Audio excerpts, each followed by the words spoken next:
The Wings in flight. Looming large, the potential of no playoff. But just beyond was eventual payoff. Toronto rallies with 11 of the last 16 goals. A 15-12 Rock win. 1 week later, time to crisscross the crossfire. A 14-10 Toronto win. The Gates, Paul, and Gary were slammed shut. The Rock rolled to 4 straight victories en route to the regular season penthouse, and that means the postseason remains in their house. The playoff puzzle begins today with many a crossword expected. It's the Rock and Wings next. From Maple Leaf Gardens in Toronto, it's the Rock and the Wings, and at stake a berth in the National Lacrosse League Championship. Well, good afternoon, everyone, and welcome to Toronto for the second meeting of the season between these two teams. Back on March 25th, the Rock rallied from an 8-1 first-half deficit not only to win the game, but win the first of 4 straight, setting the stage for today's run at yet another World Championship.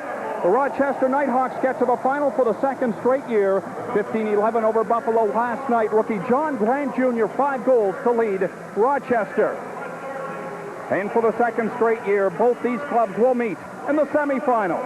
1999, and the Rock left little doubt that this game would be theirs. They dominated at either end of the floor. An overwhelming performance that set the stage for the eventual championship quest. And while Bob Watson surrendered just 2 goals, the Rock would master the transitional game to set the tone offensively.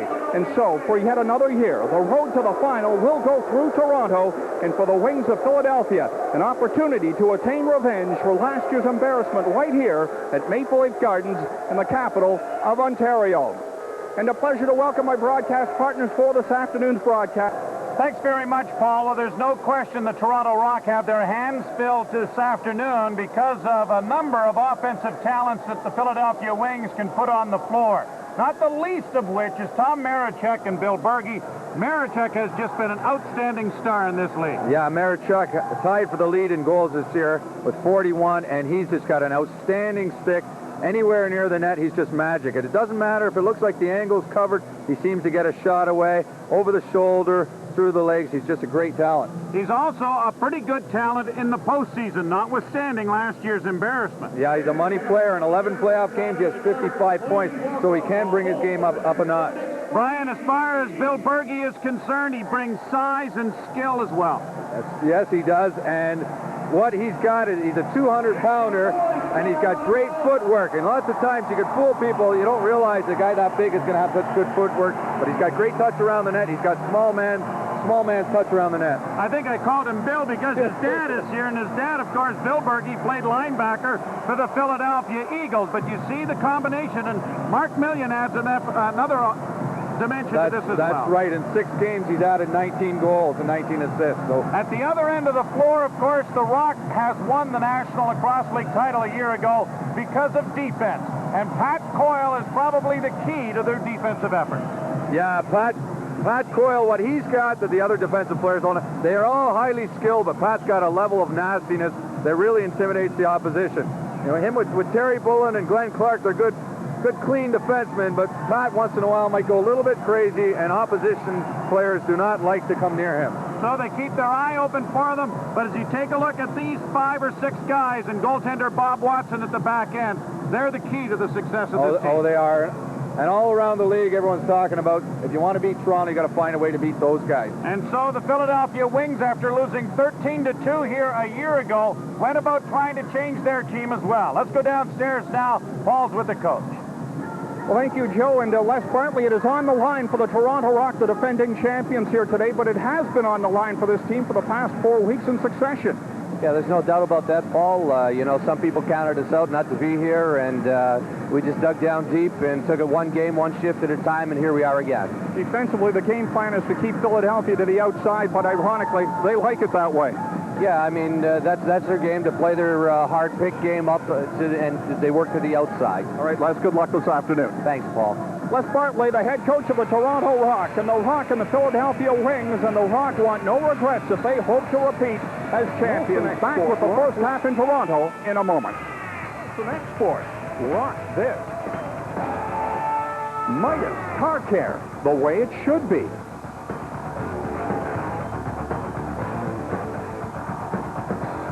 Chevy trucks, like a rock. And by Yamaha, exceeding expectation.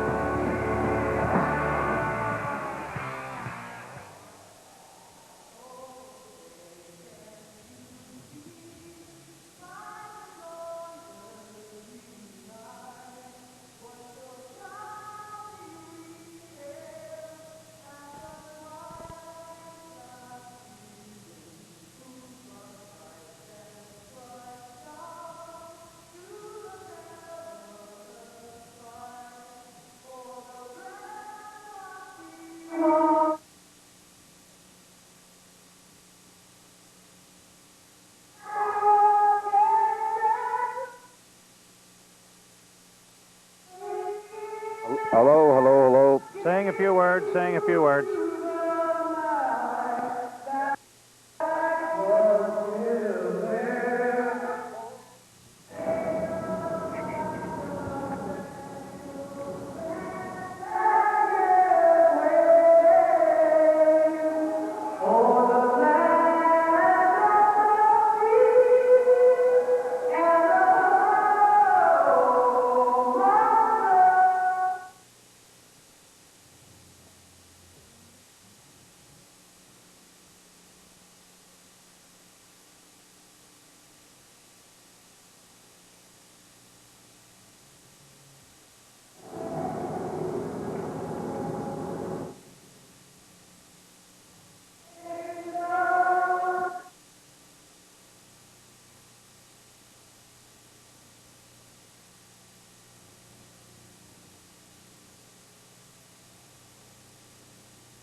God keep our land glorious and free.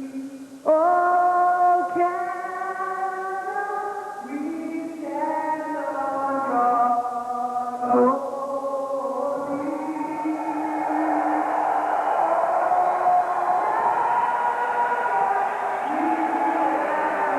Who are you waving at, Joe? Your kids? Yeah, a couple other people that are here.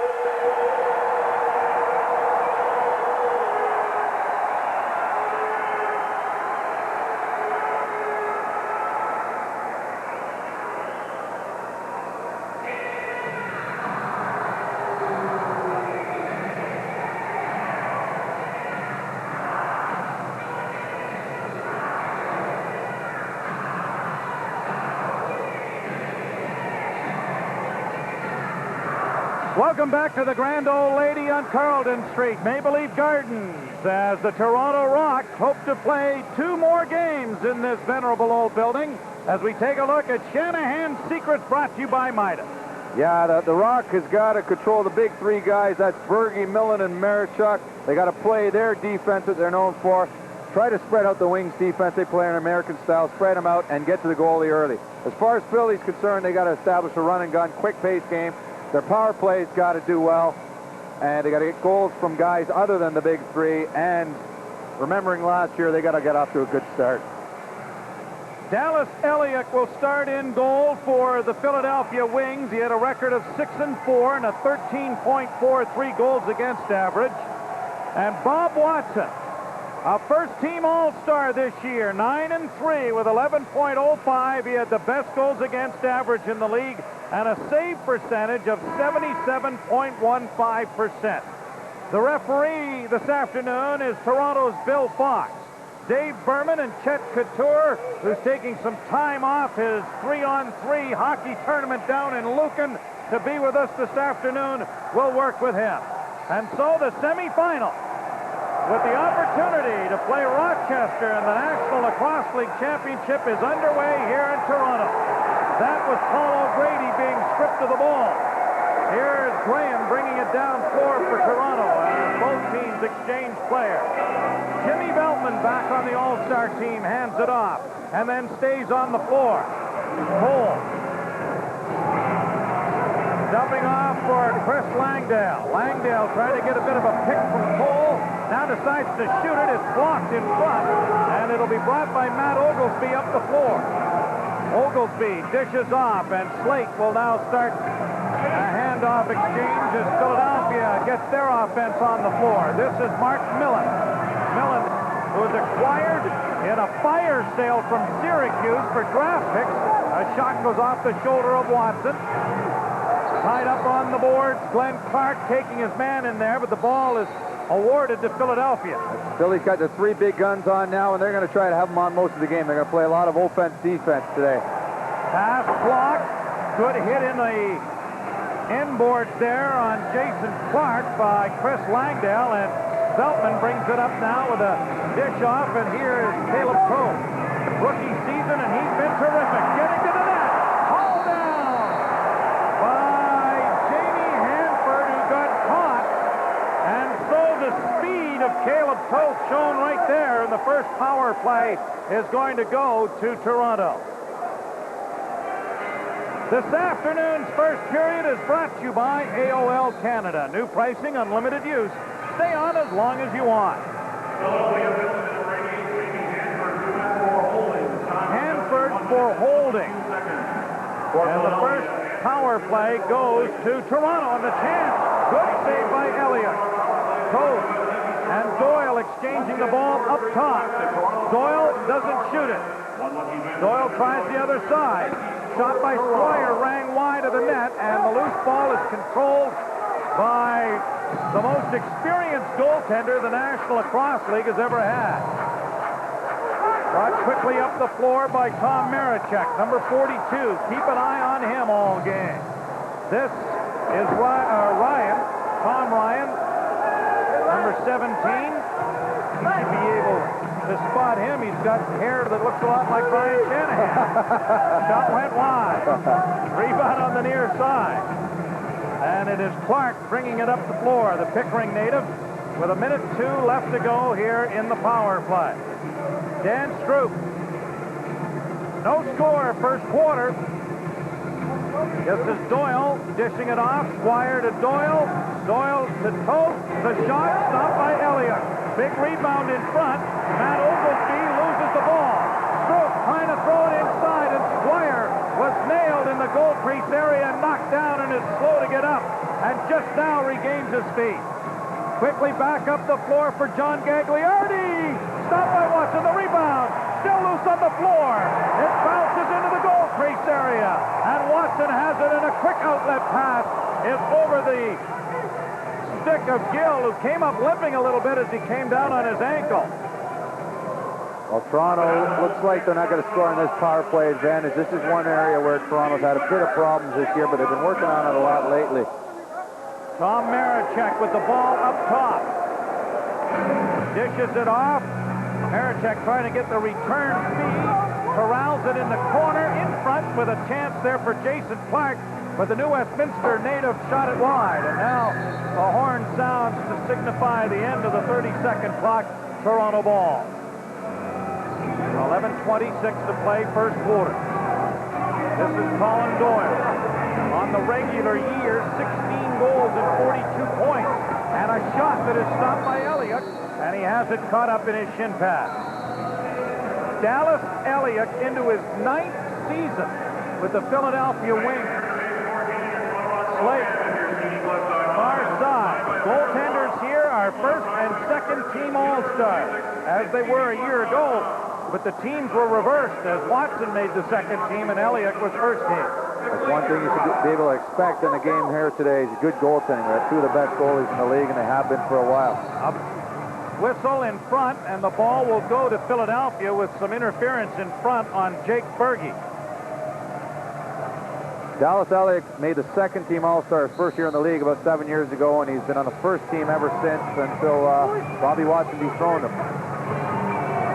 Millon, who had 66 points, 38 of which were with Philadelphia.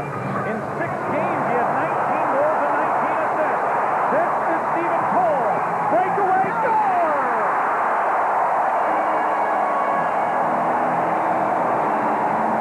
St. Catherine's native Steve Cole, who has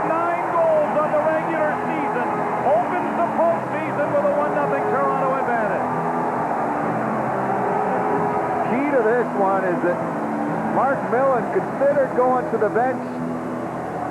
He looked at the bench, then he realized he shouldn't be going to the bench, and it slowed him down enough to get Toll a good head start. If Millon had ran with him right from the start, I don't think Toll would have pulled away. And that's sometimes the problem with going from offense to defense if your team is not really used to it. There's a question, and some of the guys aren't really sure when they should be reacting to the bench or reacting back. Stroup gets an avenue here, dishes it off, but Gill couldn't handle the ball. Chris Gill got away, then lost the ball, and it is controlled by Philadelphia. 1-0 Toronto. It comes at 4:32 of the first quarter. This is Tom Fair, Brampton native, one of a few Canadians on this team for Philadelphia, as Fair went to the net and now gets involved with Ladouceur in front. Tom Fair had 50 penalty minutes this year. Dan Ladouceur, no stranger to that area as well, with 43. 1-0 Toronto.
Molson Export Rock Lacrosse, brought to you in part this afternoon by Molson Export. Rock this. And by Chevy Trucks, like a rock. 1-0 Toronto on the goal by Steve Toll. Second-year player, a student firefighter from St. Catharines. He was a 6th-round pick from Niagara Falls Gamblers in '98. And his quickness shown there as he took it the length of the floor to score unassisted. Here you see the Toronto Rock since the mid-season funk when they lost to Buffalo here. After that, they won 4 straight. And you see the Wings have not been quite as hot recently. But that doesn't mean much once you get to the playoffs. Millon and Finneran on the far side for Marechek. Marechek trying to get wide. Bergey runs the screen effectively for them, and you can watch for those two to work with each other rather well in that department. They both screen exceptionally well. That was bordering on interference, but if you can get away with it, it's a beautiful pick and roll. Stilley was pinned to the boards, and Terry Bullen lost his stick. Well, the ball is in the hands of Philadelphia. Marechek with it. Kevin Finneran is number 11. He's in the front. Now Bergey trying to get free. Finds Finneran, and the shot went wide. This is Mark Millon. Millon stutter stepping, being chased back of the net by Clark, and turning the ball. Whoa, and then Clark gave him the finisher just for good measure. Great defense by Clark, and Millon is most dangerous because he can shoot both ways. Overplay him one side, he goes the other side. Doyle gets over the timeline, and now this is Tim Squire. Missing for the first half of the season after breaking ankle, but back into the lineup, and he and Colin Doyle work effectively together. And it is good to have Squire back, one of the better offensive players that the Toronto Rock employ. He's been huge this year. He's only played 4 games, and he's got as many points, 25, as he did last year in the whole season. McAvoy to Bergey. Back to McAvoy. McAvoy getting the screening and now taking it to the net. And down goes Watson to make a big save there.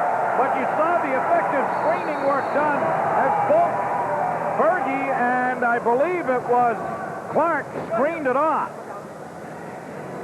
Kaleb Toth brings it back in for Toronto. 1-0. Dean Harrison outside, trying to work inside with a backhand try over the shoulder check by Gill that was stopped. Good play there. Now Gill trying to get it away. There may be too much time here as they get it to... No, didn't get it over the timeline. Time violation, having a lot of trouble with it there was Matt Oglesby. Looks like the refs are going to let a lot go today. As long as they stay consistent, the players don't mind that. They just want to find out how they're going to call it. They've been letting a lot of the minor interferences go. Langdell works outside, getting a bit of a screen from Steve Toll. 17 seconds on the clock. Langdell still has the ball. Now to Squire, makes the shot, inside move, knocked off his stick just at the last minute on a good play by John Gagliardi. Slate brings it back from Springfield, Pennsylvania, and heading to the bench. And Mark Millon has it again. Millon, not very big, 5'8", 175, but exceptionally quick and very elusive as he demonstrates it there against Glenn Clark. And a rolling ball into Watson, who smothers. Watson outlets to Clark. Being chased from behind, fakes the handoff, then gives it off to Dan Stroup. Setting up the offense for Toronto with 6:37 to go in a low-scoring first quarter. Harrison. Out top. Rod Squire in for Gill. Being checked there by Jamie Hanford, number 88, and knocked down. Took the shot, but time will run out. So both teams playing effectively defensively. Shots favor the Rock 6-5. This is kind of the style that the Rock wants to play. This is their game, but Philly's trying to play a similar type game. I spoke to the coach, Tony Resch, before the game, and he says they've got to learn to play more patient when they're playing a team like the Rock. The lead pass for Graham. Looks for Clark, who's in front of the net, and scores! Glenn Clark on a nice feed from Rory Graham, who got behind the defense. Well, you're going to see somebody missed an assignment on Clark here, and he didn't know how he got so open. It's tough sometimes. He was open for a good 5 seconds before Rory Graham saw him, got him the ball. Philly reacted, but a little bit late. Clark has shown some good scoring touch this year. He's had a great season. First to the playoffs for Clark, who had 7 in the regular year. Last year, Glenn Clark only dressed 5 games in the regular season, got just 1 assist. This year, he got 7 goals, 10 assists, and he has been one of their best loose ballmen. Tom Ryan for Tom Fair, back of the goal. For Bergey. Jake Bergey. Knocked down by Ladouceur. And a whistle here from the officials. And Bill Fox is heading to the penalty box with Chris Langdell.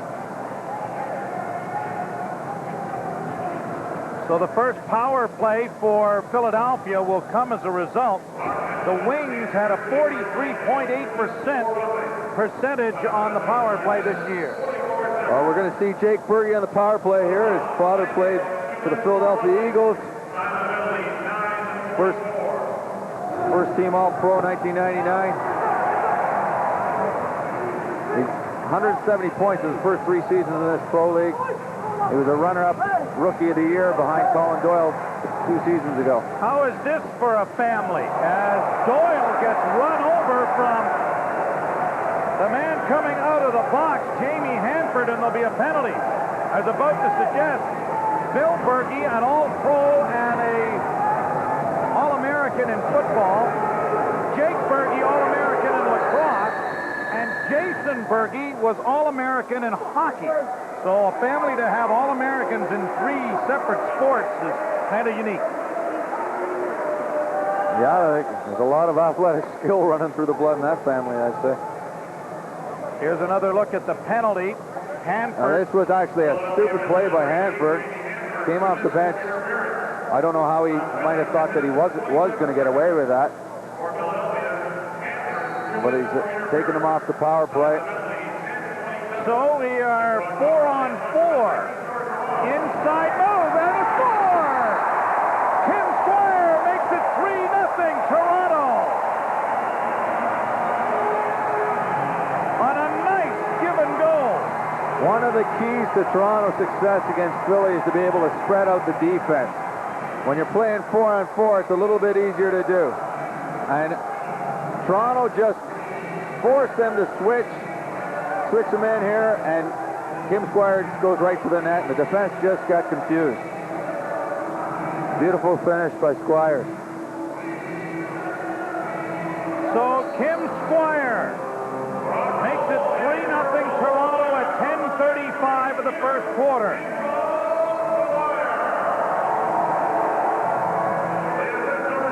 This is Paul O'Grady. And number 17,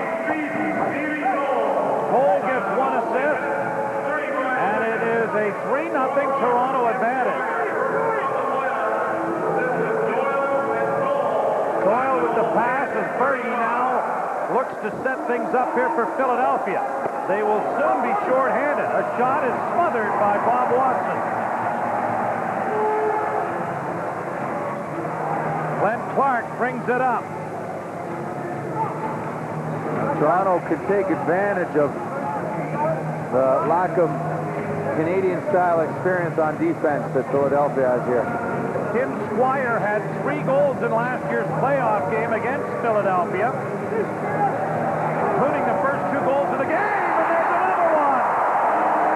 Dean Harrison with a lovely bounce shot in behind Dallas Eliuk, and it is 4-0 Toronto.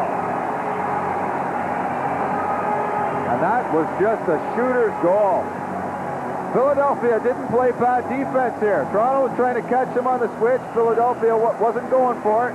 He stayed with Dean. They did a good switch there, but he had nowhere to shoot at from the way it looked, but he just threaded the needle. He had about 2 inches on the right-hand side of Eliuk, and he picked it.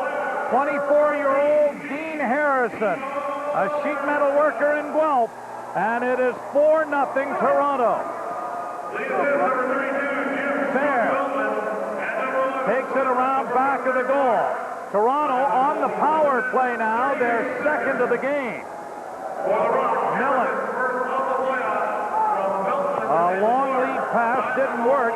Philadelphia scored only 5 shorthanded goals all this season. It was an area that they were not very good at when you compare that Toronto had 16 shorthanded goals. And as ineffective as Toronto's power play might have been, here's Squire over top of the net. Their short man is more than made up for it. So in specialty teams overall, they're still the best in the league. Slate dishing it off, and here is Tom Ryan. Ryan trying to stutter step to get in tight. The penalty is over. So Toronto leads 4-0, but specialty teams have not figured in it. Trying to go to the net is Tom Marechek. And has Pat Coyle been assessed a penalty? I believe he has. So Philadelphia will go to the power play when we return, but the Rock have the first 4.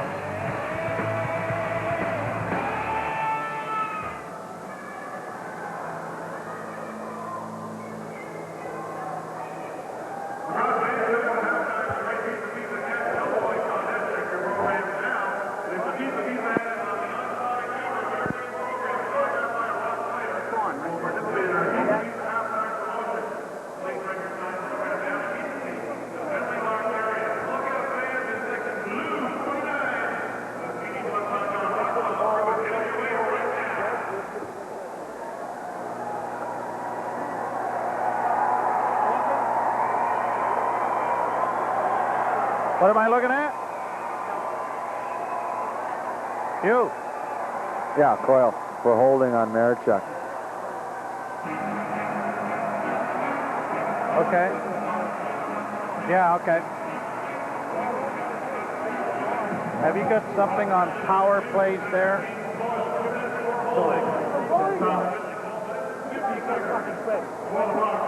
Holy. And then Eddie Como, right? Yep.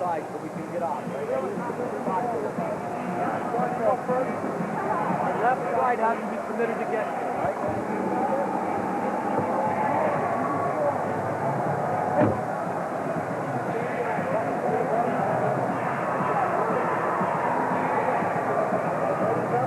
And the Toronto Rock lead this game 4-0. Gets set for the power play. Assistant coach Ed Como, you've got to keep the intensity up. Yeah, it's a real tough game. We're playing very physical in the defensive zone and starting to capitalize on our opportunities in the offensive zone. Thank you, Ed. So far, so good. Joe, this has been another Molson Export Bench Report. Last year in the semifinal against the Wings, the Rock scored the first 5 goals of the game and led 4-0 after a quarter as well. So this is deja vu all over again if you are the Philadelphia Wings and Coach Tony Resch. Well, Philly really has to score before this quarter ends because as a coach, you don't want them thinking about last year. You want to get that out of their mind. And this is looking very similar. Tonight's power plays brought to you by DeWalt Power Tools. Guaranteed tough. Stroup taking it back, trying to kill off seconds here with 9 left on the shot clock. Steve Cole going to get a shot at the net, and Eliuk had to go down to smother that.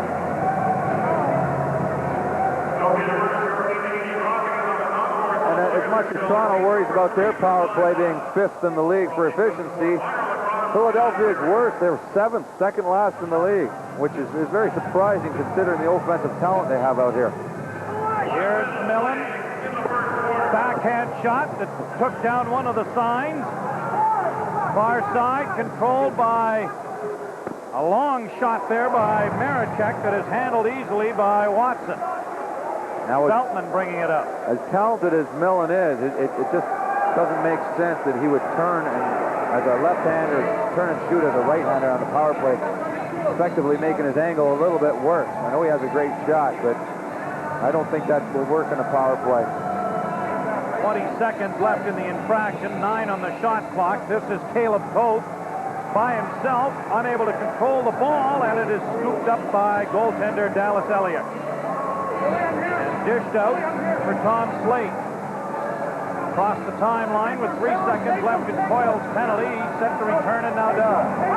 Millon into the slot for Finneran. Finneran dishes it back. Marechek's shot from well outside is high and wide. And there is the end of the first quarter.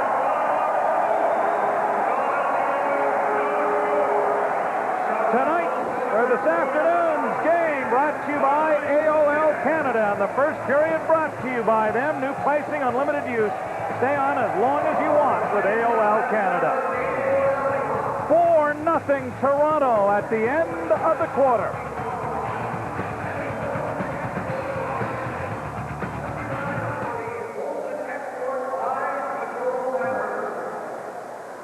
This is I know. eerily similar to last year.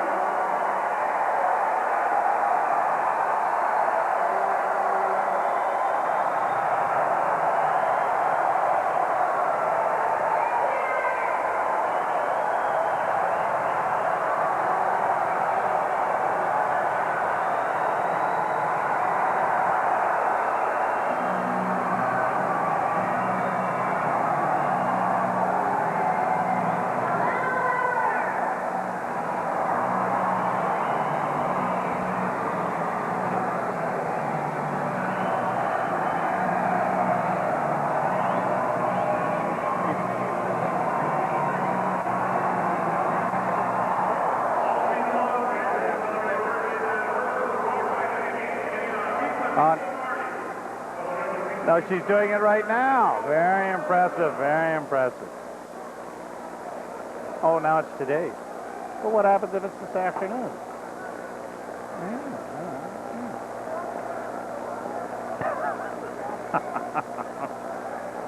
Hey, by the time they repeat this, it'll be tonight. What the heck's the difference? Midas first.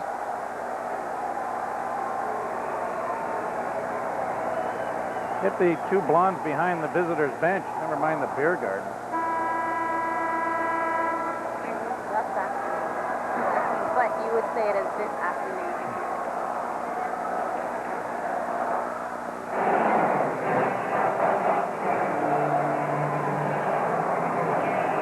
The beer garden.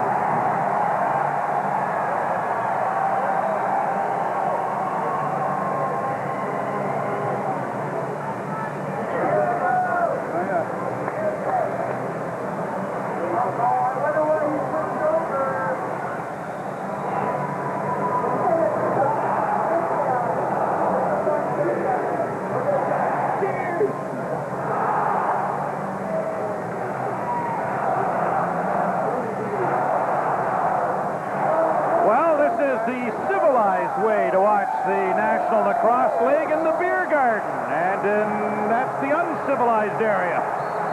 Inside the green area and the board. 4-0 in favor of the Rocks.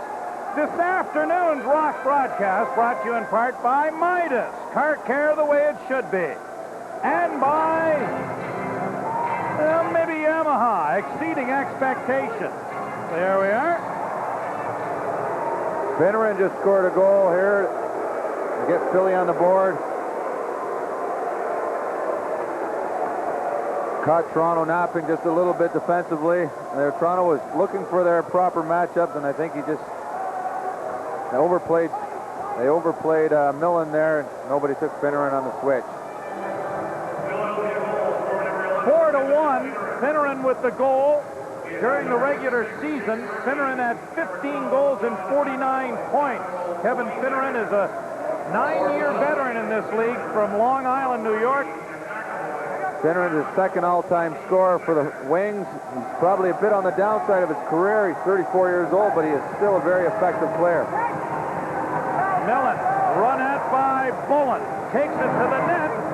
Watson standing tall, knocked it away, but Ryan has the rebound. Millon with it again, and Bullen trying to chase him, and the shot is stopped, and then Millon is nailed by Pat Coyle. Veltman holding the ball, gets it ahead. Here's Chris Langdale working against Bergey, who has to drop back to play defense. Bergey and McAvoy got assists on the opening Philadelphia tally. Doyle, now for Kim Squire. Doyle with it again. Squire running some interference, but Doyle double-teamed, and the ball turned over because of the time violation. A good defense done there by the Wings. A couple of their offensive players got stuck playing defensive there, Finneran and Bergey, and they did a fine job. Oglesby getting it off on the near side for Marechek. Tom Marechek dishes it off and now tries to set a screen here, and the pass inside is stopped by Watson on a good feed, and McAvoy got a lot going with it, and now Tom Fair has got one of the Rocks pinned up against the glass. I think it's Clark. Right in the middle of it is the officials trying to sort it all out. Tom Fair is an important addition to this team. Yeah, he is. Tom Fair is he's from Brampton. He's played lacrosse up here all his life. He's been teammates with Patty Coyle, Jimmy Veltman, Dean Harrison, a lot of the guys who played in Brampton. And speaking to the coach of Philly, he says one of the things that he adds to their team besides skill and tough defense is the knowledge of the Canadian players up here. And he shares that knowledge with the rest of the team. Here's Marechek. And the shot, Watson didn't see it until it hit him, but he able to close off that 5-hole. And Pat Coyle bringing it up the floor. Now dishes it off as he was being handled there by Ryan. Has a word for Ryan on the way to the bench. Gill. A little bit of a give-and-go attempt there with Rod Squire. Now here's Stroup going to the net. She scores!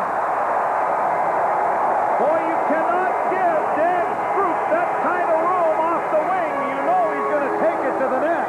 Well, you're going to see this is basically just a one-on-one battle. Stroup and Tom Slate, and Stroup burned him one-on-one. You're going to see it looked like Slate slipped a little bit. Stroup is all alone. And that's why it's so important to spread out the defense. Once you beat a guy one-on-one, there's nobody backing him up. And that's why Toronto tries to play a different style. They don't want their defense to spread out so much. So if somebody gets beat one-on-one, there's always backup. And it's more of an American style. They like to play one-on-one, spread out. And it's not too good for backup purposes. And you saw Tom Slate will attest to that. Millon back of the goal. The area behind the net and a chance in front is stopped by Watson. In field lacrosse, the area behind the net is a key offensive position, and there's a chance off the bench coming quickly with Steve Cole to be stopped by Dallas Eliuk. I don't know if Wayne Gretzky spent a lot of time watching field lacrosse, but if he did, it may have been the area where he learned in hockey that behind the net is a very important spot to be. And you know, even in box lacrosse, you see a few guys that set up plays like that. John Tavares often does behind the net, or he is often a recipient of the play behind the net. You get guys turning around. Harrison and Gill assist on Stroup's goal, and Coyle runs Millon right into the carpet, and then comes back with a word for Coyle. I'm sure that conversation was rather short. Shot over top of the net that Watson had go off maybe his helmet. Well, Pat Coyle is definitely getting to Millon. You saw Millon turn around and give Coyle a shot. And when you see the offensive players giving the defensive players shots, you know that they're getting angry. And that's exactly what Coyle wants. Get him off his game. Get him thinking about getting revenge instead of scoring goals. Patty Coyle saying before the game that, especially with Millon in their lineup, that the Rock defenders were in for a tough afternoon. Well, he's making it difficult on them as much as possible. Jacobs into the offensive zone. Big guy hands it off, and the shot went wide. Big rebound to the timeline, but maintained by Bergey. 14 seconds left in the shot clock. Jake Bergey, Tom Marechek. They work this side as well as any tandem in the league. They'll pick for one another.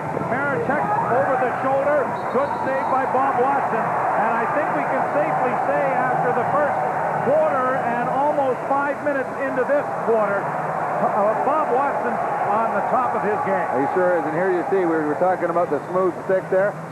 Just as you think he's got no shot, he almost picks the corner with the backhand. Bobby Watson, a third-year veteran from Guelph, a machine operator. Second-team All-Pro a year ago and first-team this year. That's good to see the recognition he's getting. He was second-team All-Pro first year in the league a few years ago. Last year, a lot of people felt, or at least a lot of people around here, that he should have been first team. He's getting some equipment repaired now as the Toronto Rock lead 5-1 in the first half.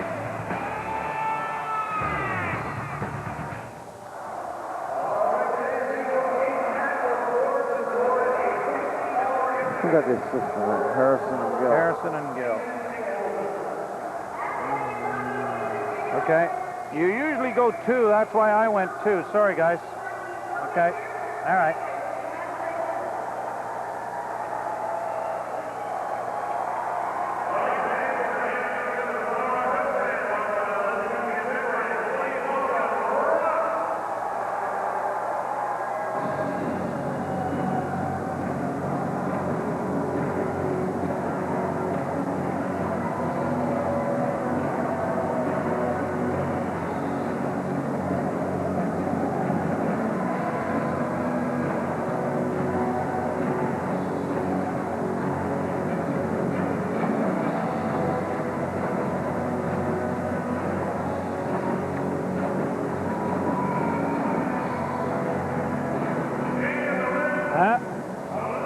Yeah.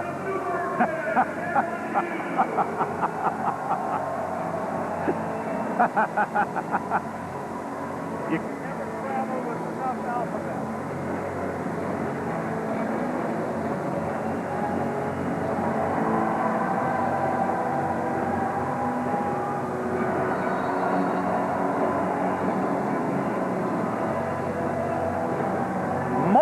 Export Rock Lacrosse, brought to you in part by Molson Export. Rock this. And by Midas.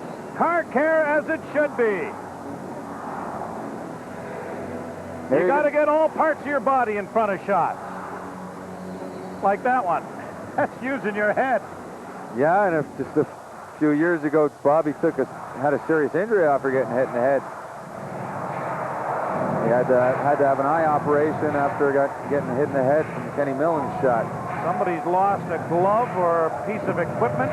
Now, Veltman with the ball on the carpet can get it away from Eliuk, as the Rock will quickly change and Eliuk outlets ahead. This is Oglesby bringing the ball up the floor with 9:50 to play, first half, 5-1 Toronto. Bergey. He scored one of the 2 goals that Philadelphia managed a year ago. Millon. Far side for Kevin Finneran. Finneran taking it to the net with a pass-off instead of shooting for Tom Marechek that didn't work. Here's Steve Cole at that speed and decides to pull it up. Cole directing traffic and asking for a replacement, or is he asking for a timeout? Yes, I think that's what it was. Or was it too many men on the floor? I think that he was trying to tell the referees that Philly had too many men on the floor. Well, if he did, he got the wrong team because Jim Veltman's gone to the penalty box.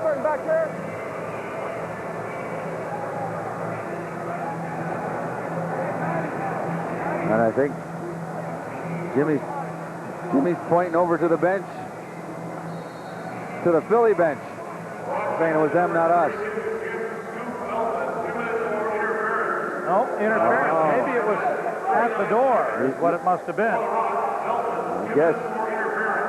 So it is the third power play of the game for Philadelphia. Finneran up top with the shot. Watson the save. They're probably saying that Jimmy interfered with somebody trying to go off the floor there, and that's why Philly had too many men on. Finneran, far side. Here's Millon scoring. Mark Millon makes it 5-2. Millon's got the big outside shot, and here you just see puts on a nice fake. Everybody thinks he's going to take this big shot. Walk right around. 6:11, the time of the goal. Get another look at it. Nice fake. Nice sound shot. And to beat Ladouceur that time, but Ladouceur will put that in the memory bank, and you won't see that happen again. Working against Peter Jacobs. Gill takes it outside, and Rod Squire. Got a little bit of a pick. I'm trying to get around, but had the ball knocked out of his stick. And it is McAvoy now for Philadelphia. Ahead for Oglesby. Bad change here by Toronto allows the chance and the score. A slow change by the Rock, and Kevin Finneran came exploding out of the front door to make it a 5-3 ball game. You're going to see, as Philly made the change here, see Toronto had 3 guys deep trying to intercept the ball, and this is where they got caught. And Philly gets 3 guys up the floor. There's 2 on the far side. You can't really see it there, but Glenn Clark is stuck between 2 guys trying to figure who to cover, and Finneran went to the net. A nice finish on it, and he just touched it into the net. One-timer. Finneran has points on all 3 goals. Oglesby set things up for Finneran.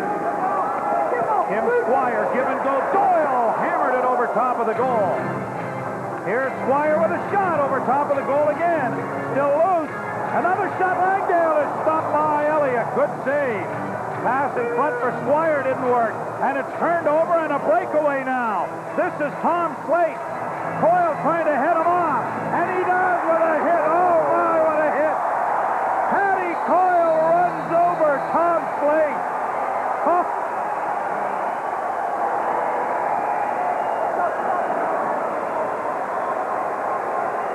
And that's what we were talking about before the game. We're going to see Patty Coyle, not only did he take the guy out, he punished. demolished them, yes.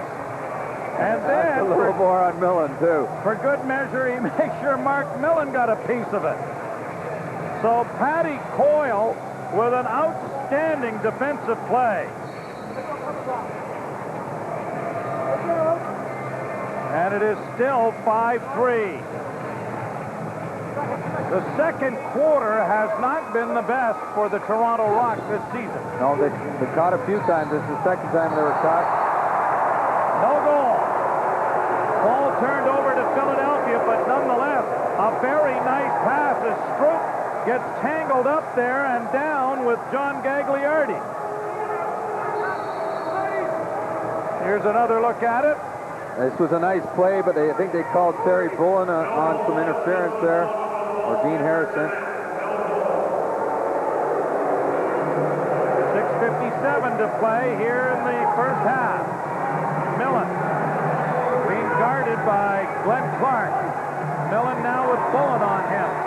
Took the shot, Watson the save, loose ball on the carpet. Graham having difficulties with Bergey. Watson, and the big stick is out there to scoop it up. Clark brings the ball up the floor. 6:32 to play in the second quarter. Off the bench comes Langdale, and that was stopped by Eliuk. Ball on the carpet again, and it will be Toronto ball.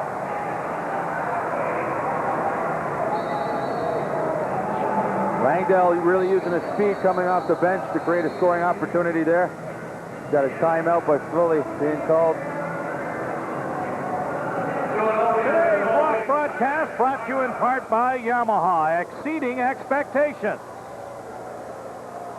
A timeout, Philadelphia, as the Rock had a 4-0 lead, but this second period has been much more to the liking of head coach Tony Resch, whose team has outscored Toronto 3-1.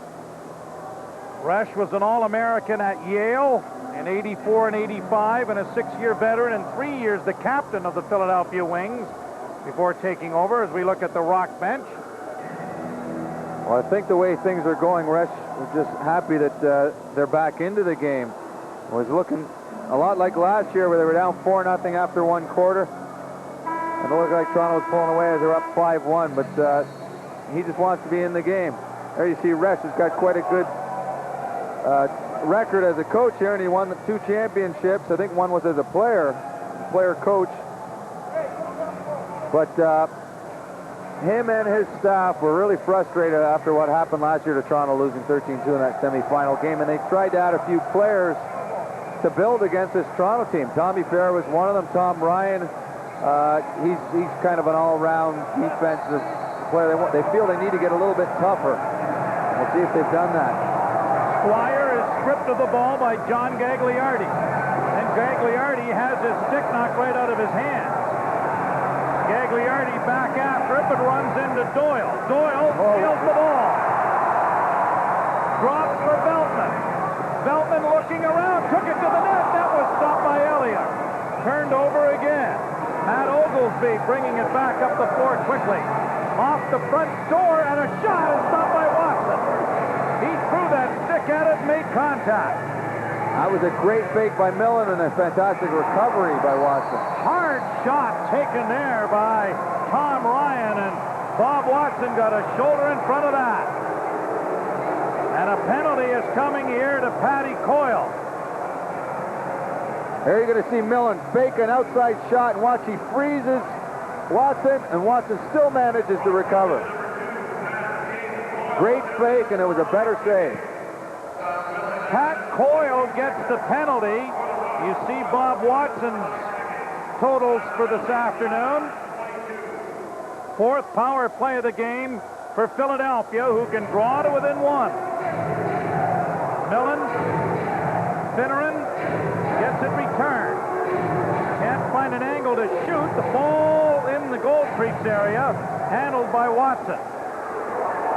Clark, Watson with a behind-the-shoulder pass out for Clark.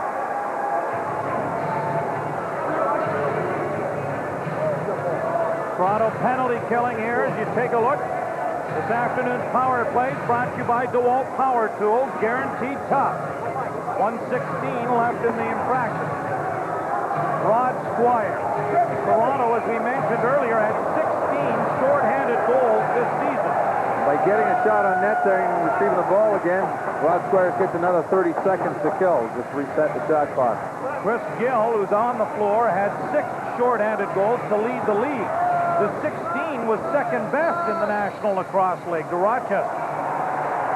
And now another loose ball foul that will be turned over to Toronto. So the Rock doing an efficient job of killing this penalty with 52 seconds left in it.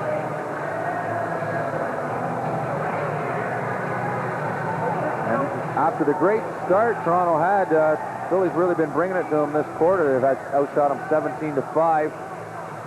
But sometimes a penalty against your team could be a momentum swinger, and if Toronto manages to kill this off like they have been so far. Doyle and Squire working well there with the over-the-shoulder pass from Doyle. Oh, good intercept there by Jim Veltman. Great hand-eye coordination by the Rock captain there to intercept that pass. It was a good thing he did because Philly had somebody to up the floor on the quick change again. 10 seconds left in the penalty. And Pat Coyle, 30-year-old veteran from Toronto who lives in Port Moody, BC and works in the city of Vancouver, is back on the floor. Here's Toth, and that was stopped. Losing his glove was Eliuk. He regains it in time for Coyle to turn. Pass inside. Harrison's backhand is stopped. Rebound shovel towards the goal. And taken down is Gill, and the ball will be Toronto. A timeout on the floor. The semifinal between the Rock and the Philadelphia Wings.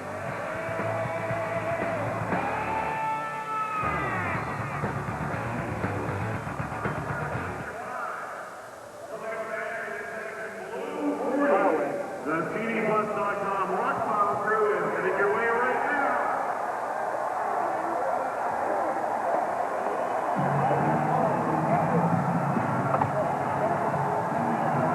All right, let's go.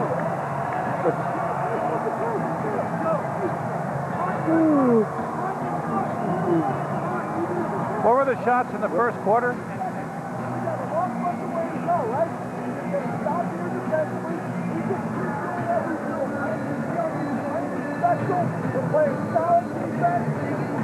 Eventually, we're getting good opportunities. The ball will go in. You've got to will it in. I keep saying the same thing. Hey, stay with me. Stay with me. Let's go, D. 30 seconds. We will run ourselves into good opportunities at both ends. At both ends. Big stop hard. We'll play for the defense. All right? Here we go. Get a stop here. Get in here. Defense, what do you think? Come on.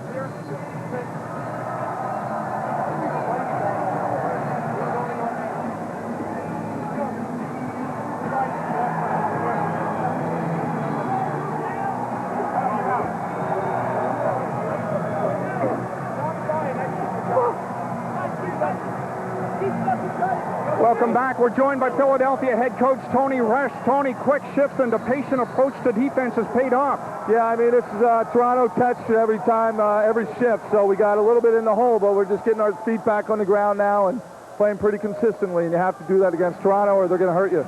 Thank you, Tony. This has been another Molson Export Bench Report. Joe? Looking for Squire, but he was too well covered there by Jamie Hanford, who's going to get a penalty. And I was right, it was too well covered. So the third power play of the game coming here for Toronto. They have not scored a power play goal as yet. And today's Rock broadcast brought to you in part by Yamaha, exceeding expectations. It is a holding call to Hanford, and Toronto on the power play. And they got to get some shots because Dallas Eliuk is starting to look pretty confident. He made a few big saves. Doyle's shot is blocked. Rebound is on the carpet. Squire chasing his man, and a good play made by John McAvoy to get it to goaltender Eliuk. Brought up the floor now by Paul O'Grady, and he'll head to the bench. This is Kevin Finneran.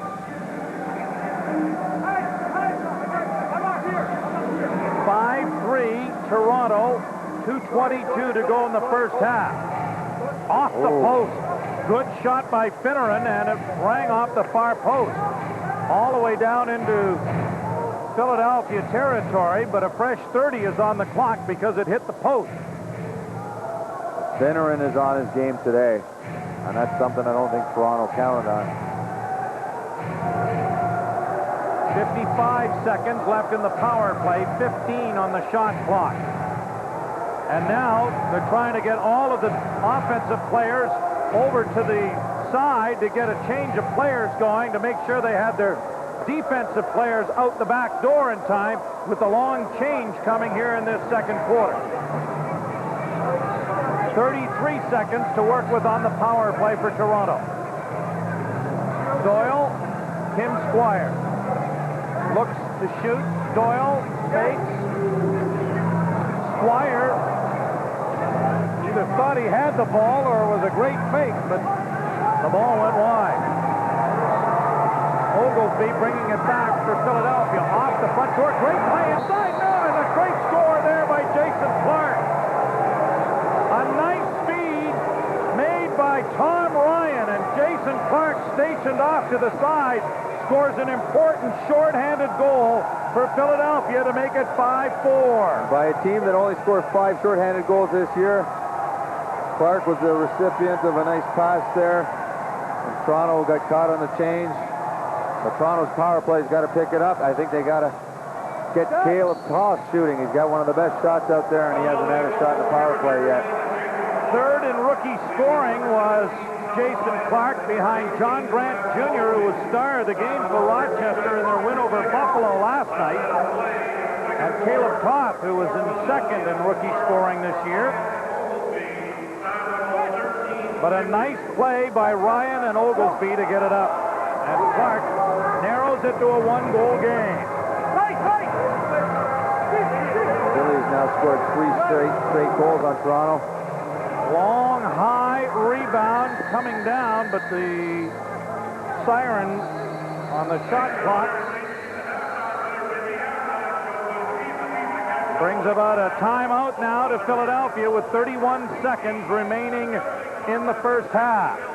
And so Tony Resch has got to be a lot more pleased with his ball club this time around than the last visit in here to Maple Leaf Gardens, when they were literally run out by the half as Toronto roared out to a 6-1 advantage after 2 quarters, and it was 9-2 after 3 quarters of play. Here you see the championships teams from the last 6 years, and you can see Philadelphia is in there quite a bit. Philly's got to be happy with the turnaround here. They've got a chance to go into the dressing room either tied or down by 1. With 30 seconds left, they're going to be working to get 1 shot.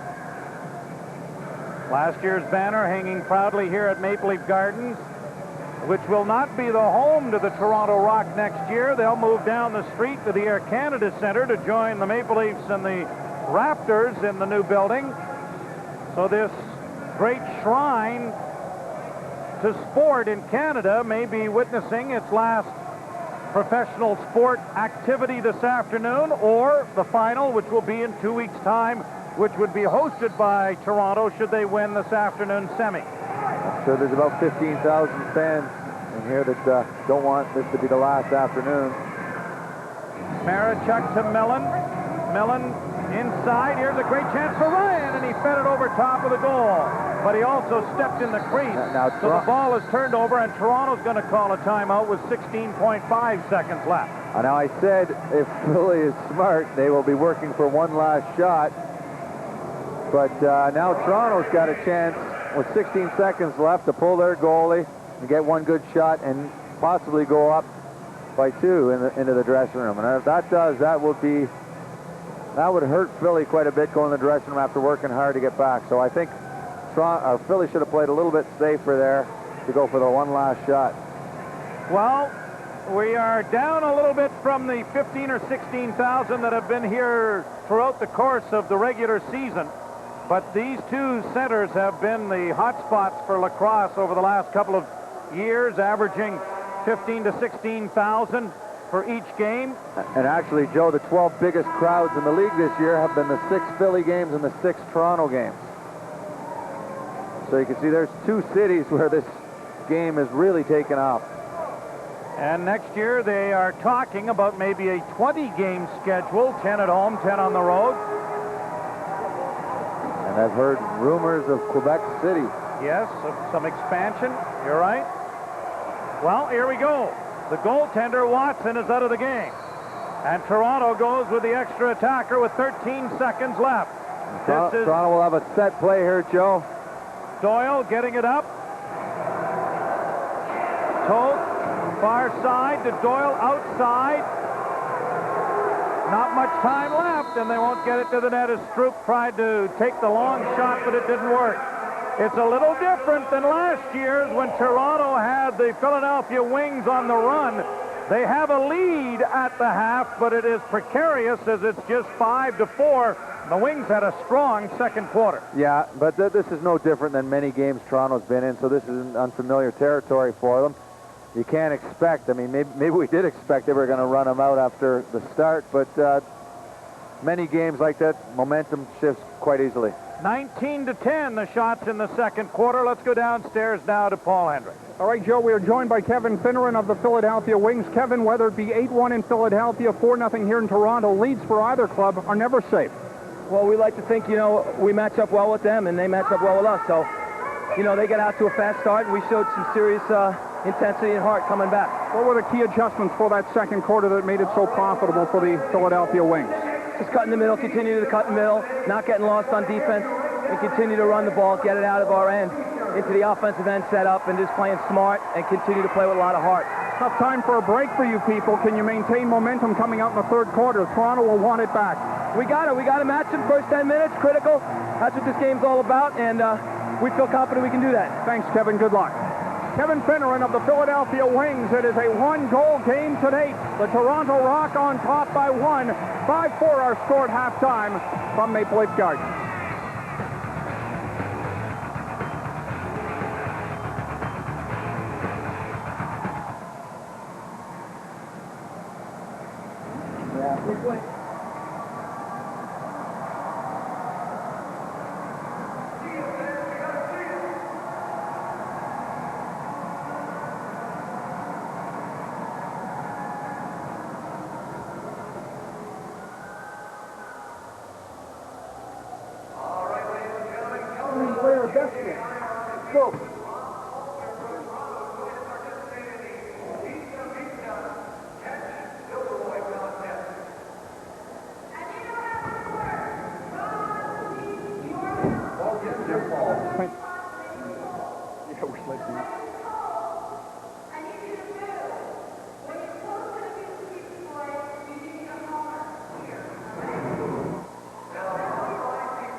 Oh, I got you loud and clear, Scotty. Thank you, sir.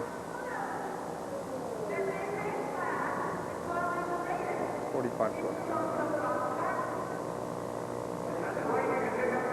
Yes, Chevy trucks. Rock report.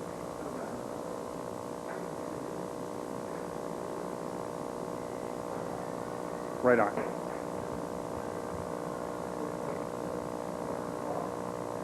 Yeah, just a career, that type thing? Okay.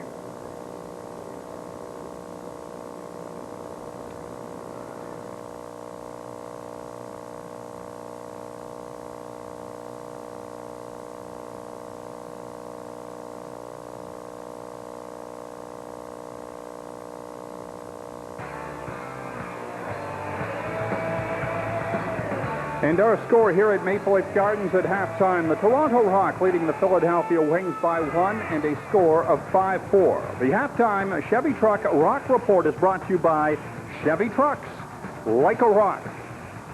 Pleasure to welcome Captain Jim Veltman, first-team All-Star once again, and a runner-up for the Most Valuable Player Award in the National Lacrosse League. Let's reflect back on a second quarter and perhaps not dwell too much on what happened, but perhaps concentrating getting that momentum back for the second half, Jim. Yeah, we don't want to think about the second quarter too much. It's been the toughest for us all year long, except for the last few games. So, you know, it's passed, and we're still up by 1 goal. So we feel like we're in good shape right now. Now, the second quarter, was it just a matter of what Toronto was not doing, or perhaps more of what Philadelphia did? I think a little bit of both. I think we started sitting on our 4-goal lead and thinking, you know, it's going to be a cakewalk, and we're just going to, you know, ride an easy carriage into the last game. But that's not the case. These guys are battlers just like we are, and second half's going to prove to be interesting for everybody.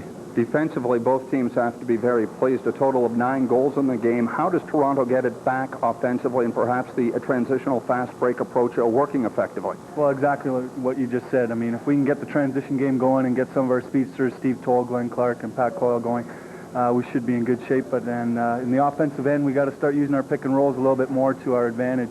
At the moment, they seem to be sliding real well, and the guy whose guy slides, he's got to be in a threatening position to score.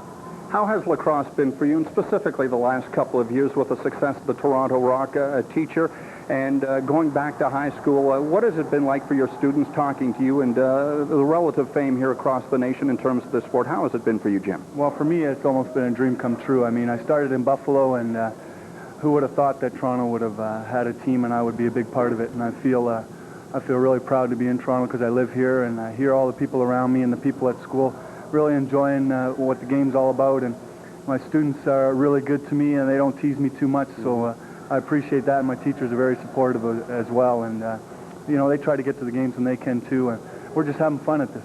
Well, Chris Gill, Colin Doyle, and perhaps Dan Stroup get a great deal of the headlines because of the goals scored. You've done a pretty decent job in terms of loose balls. Where did the mindset for that application of your game start way back when you started this great sport of lacrosse? Well, gee, I'm 34 years old now. I think it started way back. probably about 15 years ago in junior A lacrosse. I mean, everybody emphasizes that having possession of the ball is the most important thing, you know, for your offense and your defense. And so I started, you know, gearing my game towards the loose ball aspect, and I think a big part of my game is anticipation, and being 34 years old, you start to understand the game and where the ball is going to go and where it's going to bounce, so I try to use that to my advantage. Maturity on the floor and up. Jim Veltman, thanks for this. Best of luck in the second half. All right, thank you very much. Jim Veltman in the Toronto Rock with a not-so-great second quarter, but still with the lead. 5-4 is our score here at the Gardens at halftime.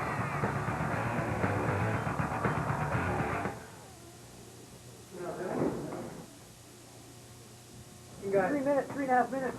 Let's run around the outside. Eddie, 3.5. Big support on the D, guys. Defense is giving help everybody else. We can't win this game. We're not blowing fucking through, boys. You guys get enough time? Yeah, if you get stuck on the floor, pick up the bench, guys. Pick up the guys coming up the bench. Are we going to do that?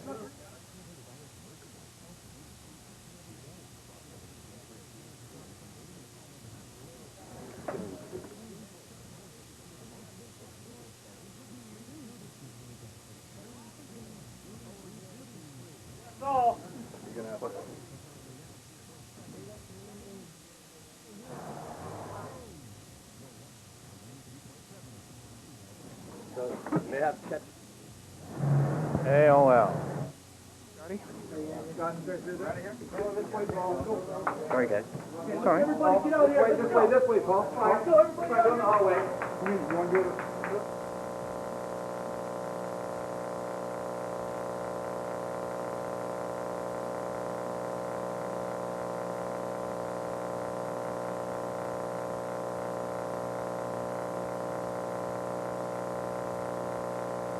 You're a good man.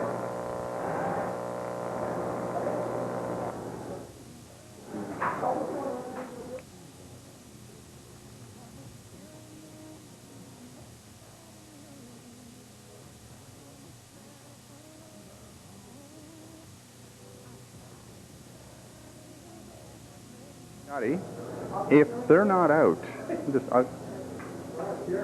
upstairs and then back down to me? They're coming out in like a couple of minutes. Oh, maybe not. Here we go. Here we come. Johnny. 30 seconds. On the way out now.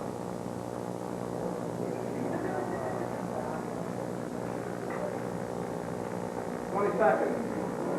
Mr. Watson, are you available?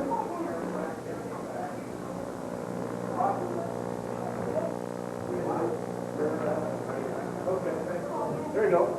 Here we come. Just here, Bob, as he's quick. Yeah. 2. Here we go, guys.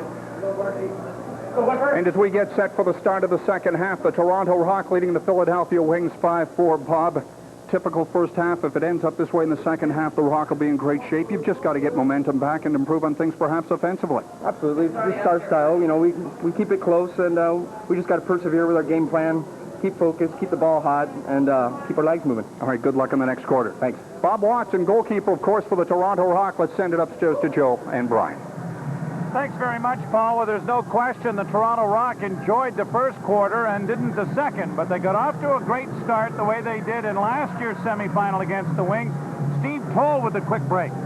Yeah, you see Steve Toll using his speed here. He picks up the loose ball and just outruns everybody, and he gets Toronto off to a good start here. And then Kevin Finneran was part of the big rally in the second quarter to get Philadelphia back into the game. Yeah, and this might be the one guy that Toronto didn't count on having such a big game. He was a big gun last year, and he has been, but he slowed down a bit this year, but not so far today. This afternoon's broadcast brought to you in part by AOL Canada. New pricing, unlimited use. Stay on as long as you want. The Rock lead by 1 at the half if we get set for the third quarter here at Maple Leaf Gardens in Toronto.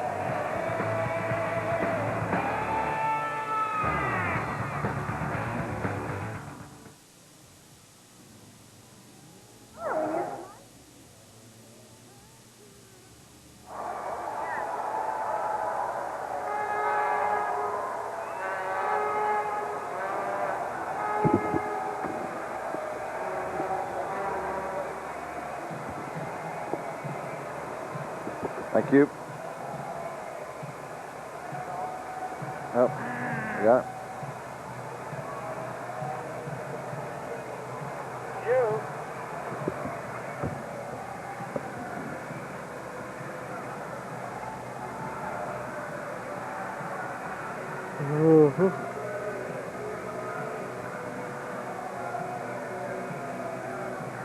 So is that what you're hearing? They might go to 20 games next year? That's what they said, yeah. That would be good. Yes, that would be all right.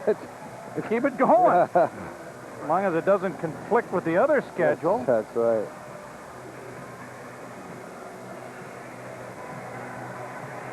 Might be having 2 games a weekend. 1 home, 1 on the road.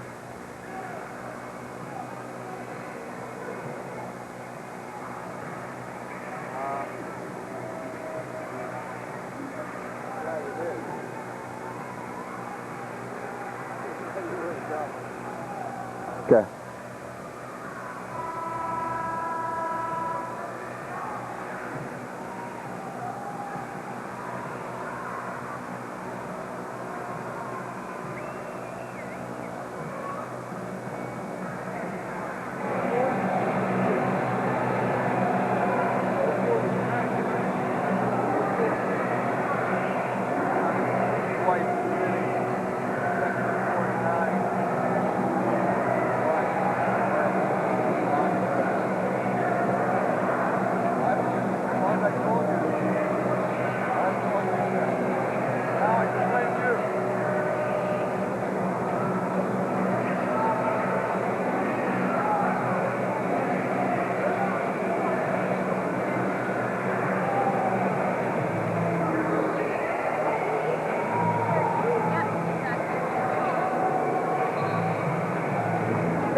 Back here at Maple Leaf Gardens in Toronto as we get set for the start of the third quarter.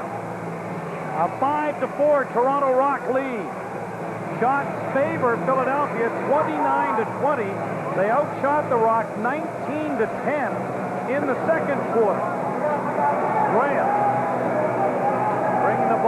for Toronto as they change on the go. Colin Doyle and Tim Squire work the right side, and now it's dropped off for Steve Cole. Langdale. Squire. Doyle. Can't find an opening to get a shot through. Dishes it off for Squire, but time has run out.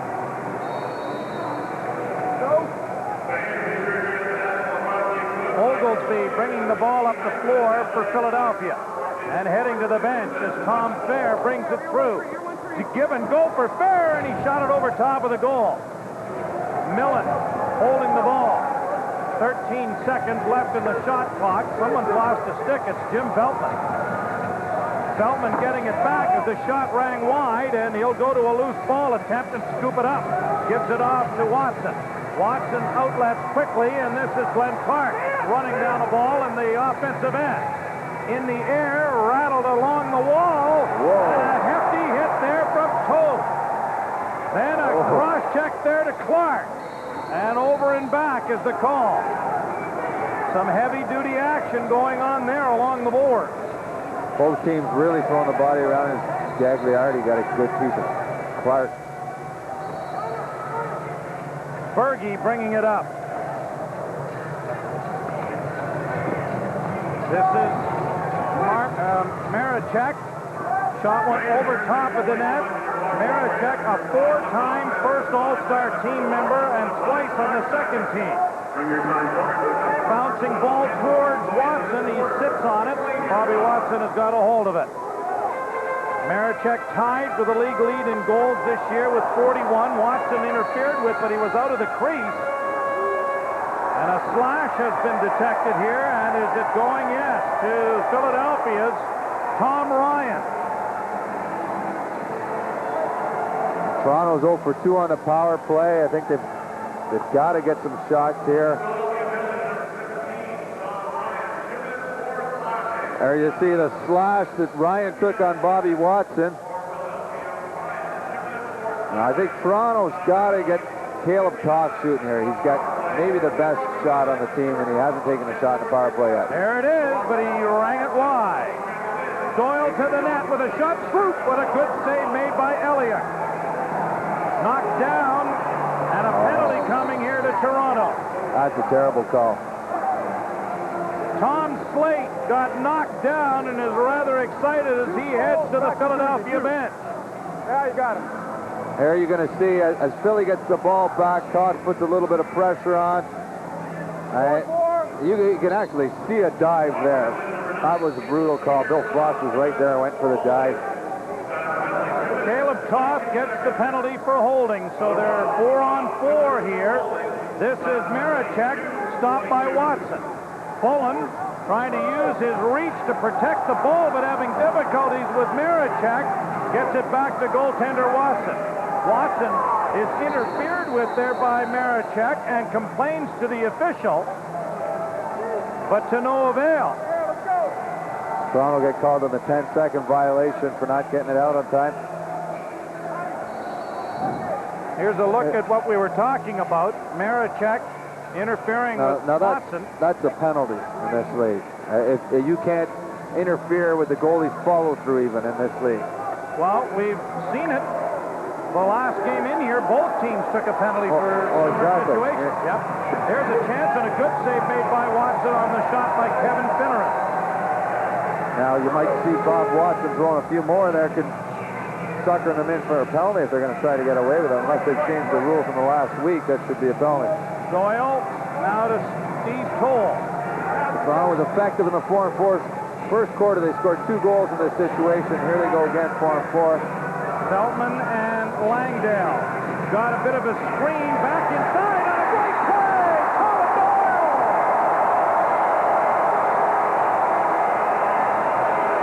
Well, the way they've been playing, Toronto should be sending a guy from each team in the box all game because 4-on-4, they've totally dominated. They've been able to spread out the defense. And you're going to see here, it just turns into a 2-on-1.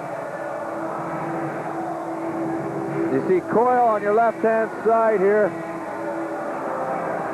Throws a pick and cuts to the center. Here you're going to see another look at it. Nice pass by Lyondale. Coyle forces a switch. Beautiful Colin goal. Doyle, who had 16 regular season goals, has his first in this playoff year. And against Philadelphia, Colin Doyle had 3 goals and 7 points in that huge come-from-behind win in Philadelphia. And last year in the playoffs, he had 5. Or in a regular season game, he had 5.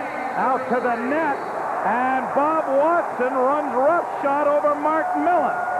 Millon went through the crease, and Bob Watson took exception to it. Now, Paddy Coyle is up against the far boards with someone, and let's wait and see how Bill Fox is going to adjudicate this. Here's Millon coming to the net. And a bit of this is just frustration. You see Bobby Watson, it's Curtis Joseph would love to do this after somebody runs into him. Millon fell into him on purpose. Daniel Alfredson Millon ran into him. How about, it's always good to bring an extra R to the game. Did you see the sign? We needed a little extra work on it, but it worked out fine. Millon's gone to the box. And so Bob Watson has managed to get Millon into a penalty. And don't think that those last few non-calls had nothing to do with it. I think refs had blown a few calls against Watson here, so I think they figured they had to make up for it on something as blatant as that one. Well, Toronto has not scored on the power play with of any of their 6 goals, and this is their 5th power play of the game. Well, they should just take the 4-on-4. Here's Stroup with a shot. Oh, he just missed that. Now here's another whistle. And a discussion over on the far side. All of today's power plays brought to you by DeWalt Power Tools. Guaranteed tough. The ball turned over to Philadelphia.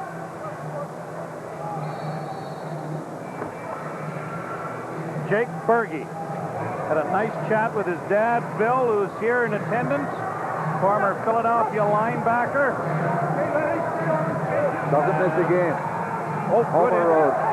What's that? Doesn't miss a game. No. Homer away. That was a beautiful interception by Terry Bullen. Is hurt on the far side, limping towards the bench and in some discomfort. It almost looks like either somebody gave him a hack or he twisted his ankle, but referee Czech Couture has his hand up, so. Power play and a penalty coming to Philadelphia, which would give Toronto a 2-man advantage. Shot went wide by Langdale. 6 seconds left in the shot clock. Langdale trying to pass it inside instead, and there's the horn. So the penalty will be to Philadelphia. Terry Bullen in some discomfort over at the bench, and you see the slashing call coming here. And Tommy Fair, well, you're going to see it. Let's see it. Terry Bullen's running towards the bench. Yep, there's a nice Canadian-style hack on the hip by Tommy Fair. But he got caught. 48, it's tough not to get caught. 48 seconds with a 2-man advantage. Toth shot it wide. Gill and Doyle. Stroup fired it wide. Big rebound controlled by Philadelphia. And shoveled over the glass. It will be Toronto ball on a fresh 30. 25 seconds in the first. How did they score? Kaleb Toth with that outside shot. You've been talking about Brian Shanahan. And it is 7-4 Toronto. Yeah, Caleb's got a great shot, and I think the power play's got to work around his shot. That's where it should all start. He's got a fantastic outside shot. The goalie's going to have to start overplaying him. The defenders are going to start overplaying him, and everything else can work from that. And this is just his first year in the league, and he's really developed a lot of confidence around his shot. In the regular season, he had 40 points, 18 of which were goals, and 5 power play goals. You're going to see a lot more from him in the future, too. 7 different players have scored Toronto goals.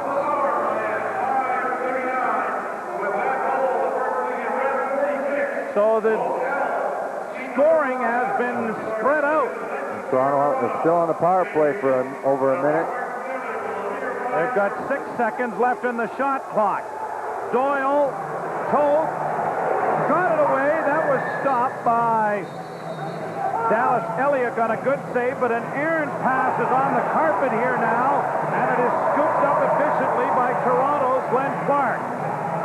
Power play continues with 50 seconds left in it. Jim Veltman. Gill coming late. Takes the ball. Veltman again. Overplayed, losing his stick. Kicked it away from McAvoy. Kim Squire in the corner. Now they've got a two-man advantage in essence because of the lost stick, but it is retrieved now by John McAvoy. Philadelphia was playing very aggressive on that kill. Here is a loose ball again, and there's Scoop Veltman, who led the National Lacrosse League as he does annually in loose balls. He did it again rather easily this year with 164. They're going to have to name a trophy after him for that. A shot stopped by Eliuk, and a hit there from behind by Veltman. John Rosa, the Albany Attack, had 127 loose balls. Veltman with 164. No one has ever got more loose balls than him in the season that he's played this year. He took 1 year off. Tom Fair coming outside with some room, and he scores! Tom Fair, the Brampton native who played at the University of Delaware and was a free agent acquisition after playing with Buffalo, narrows the margin to 7-5. And here you're going to see Tom Fair just comes around the outside, takes a good hard underhand shot. Nothing fancy about it, just a good hard shot, kind of comes around the screen. There you see Bergey, nice play there, kind of Bergey stuck his hip out, so the toss couldn't stay with him, and shot the short side. So this seesaw battle continues. It's a 2-goal lead built now in this third quarter by Toronto. Tom Fair. No one has scored more than 1 goal in this game. Philadelphia scoring. Here's a chance by Toth. He couldn't get it. Finneran, rather, I'm sorry, is the only player that has 2 goals. Everybody else has 1. Now a ball turned over, and here's Ladouceur into the offensive end. He might need a road map. They sent him out the front door in Syracuse, and he scored his only goal 5 seconds after stepping onto the floor. Just to show everybody it's easy when you're there. Yeah, sure. Here's Squire, and the shot was deflected by Peter Jacobs. Cleared to the near board. Still loose on the carpet. And it is whistled down, and the ball will be, let's wait for all of this to sort itself out. Referees Chet Couture and Dave Berman over there to sort things out. The Rock lead the Wings 7-5 in the semis.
Hello there, Scotty. Right on.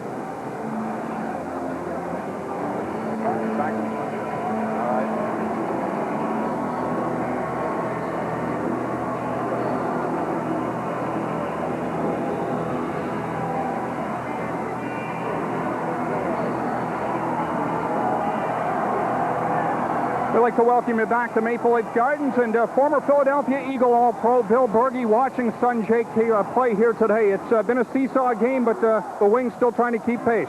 Yeah, they really are. Right now, it looks like the Toronto Rock is really giving us all we want. We've just got to stay out of the penalty box, and we've got to start playing a little bit smarter with our outlet passes, but we'll see what happens. We usually finish pretty strong. Bill, you never played the game, but I think this is a sport that you and perhaps Chuck Bednarik might excel in had you had the opportunity. Oh, I would have loved to have played this sport. It really wasn't around when I was a youngster, but I love the game, and I love the action and the hard-hittingness and all of that stuff, and it's just beautiful. Thank you, Bill. Joe, back up to you. Bill Bergey was one of the best linebackers in the National Football League. Paul, you mentioned Chuck Bednarik. He was the last player to have played two ways, both offense and defense in the National Football League. Did it in the late 60s, and Bill Bergey arrived in 1969 with the Philadelphia Eagles, was there through the 80s, and boy, he was a hard-nosed linebacker, one of the best. There's a shot stopped by Dallas Eliuk. A big collision with a loose ball, Squire and Hanford shoving one another, and the officials will sort this out. And there's going to be a penalty. Squire's gone to the box. It's a holding call, says Bill Fox. This afternoon's Rock broadcast brought to you in part by Molson Export, Rock This, and by Chevy Trucks, Like a Rock. Well, I don't know how from all that scrum, how Toronto got the only penalty. Rod Squire gets it. And here's a chance. Finneran had the stick knocked right out of his hand. A lead pass. Glenn Clark trying to get around Millon. Stopped by Eliuk. Rebound in front. And Pat Coyle wasn't too interested in the rebound, but he was interested in giving Millon a little shot on the way through. Pat came in for the rebound, left the ball, hit Millon. Another great pass by Jim Veltman to spring Clark. Now Clark trying to get a little oxygen back into him as he works defensively in the box. Finneran outside. Marechek to Finneran. He's got the hat trick. Kevin Finneran, the 34-year-old veteran, who is second on all-time wing scoring, makes it 7-6 on the power play. Just a good outside shot, but Finneran is the guy that they decided they were going to give this shot to. But if they're not going to pay extra attention to Finneran, he's really trying to make them pay today. Part of the game plan was put all the attention on Millon and Bergey and Marechek, and Finneran is taking advantage of the extra space he's getting.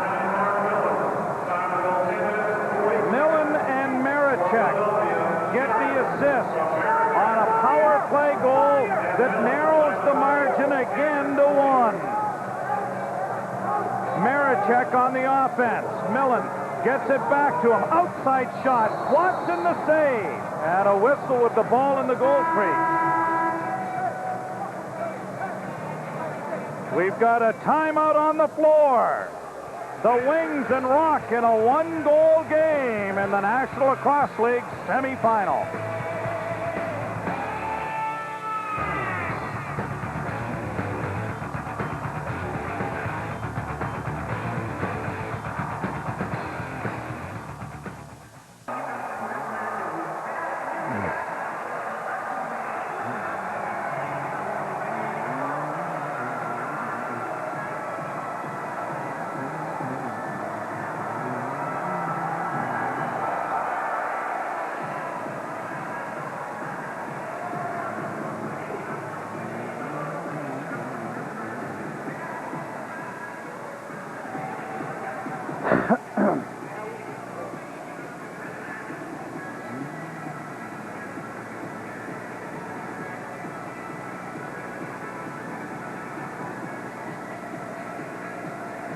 Bullen been back on the floor? Yep.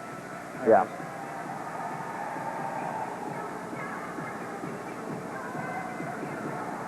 That was a terrible call. I mean, there was like a scrum of about a million things going on. And he gets the one penalty. Yeah.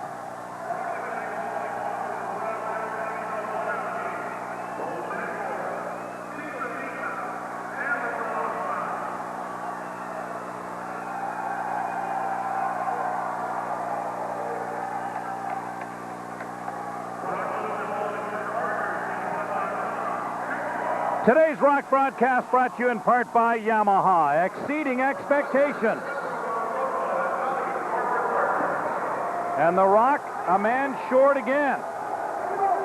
This time, Chris Langdale's in the box, and the shot went wide. This is the 6th power play for Philadelphia to even the total the Rock had thus far. Veltman trying to get a quick change going.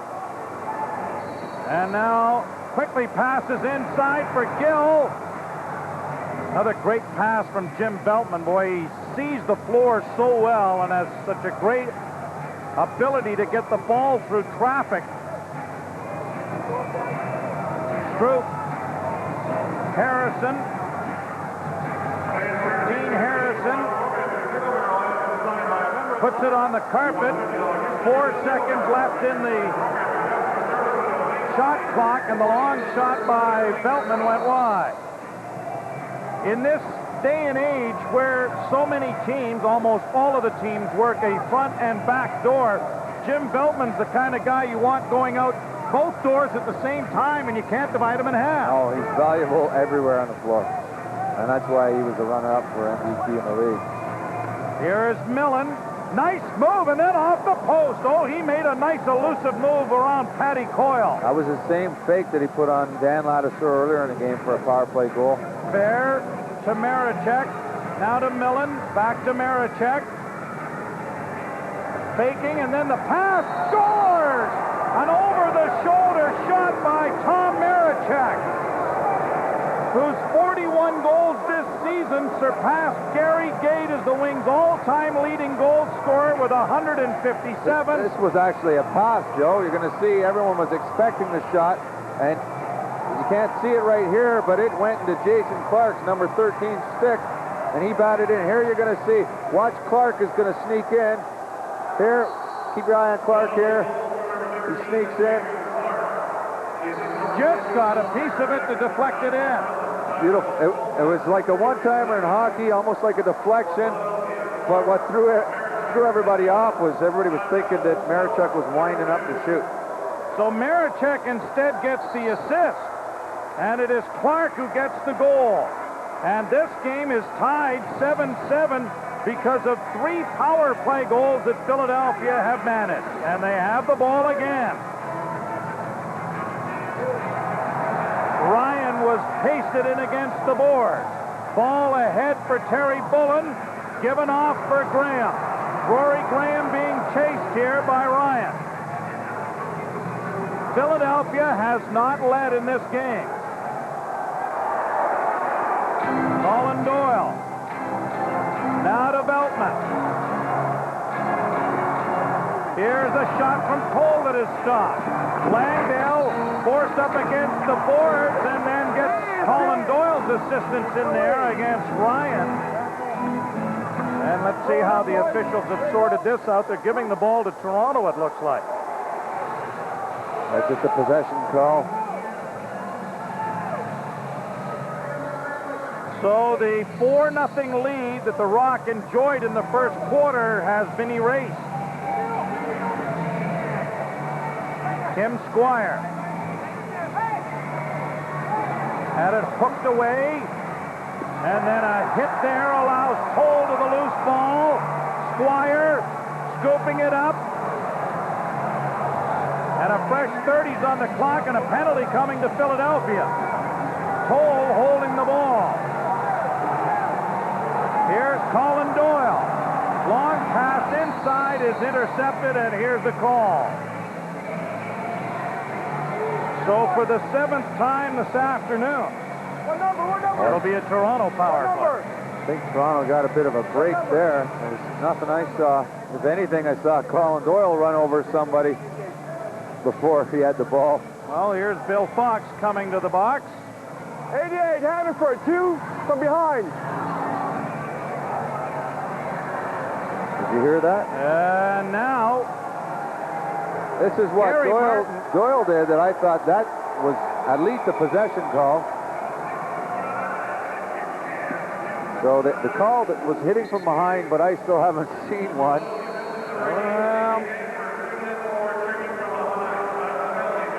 So maybe they were saying that Colin Doyle got hit from behind there, but I don't think so. But Toronto will gladly take the break. Hanford in the box.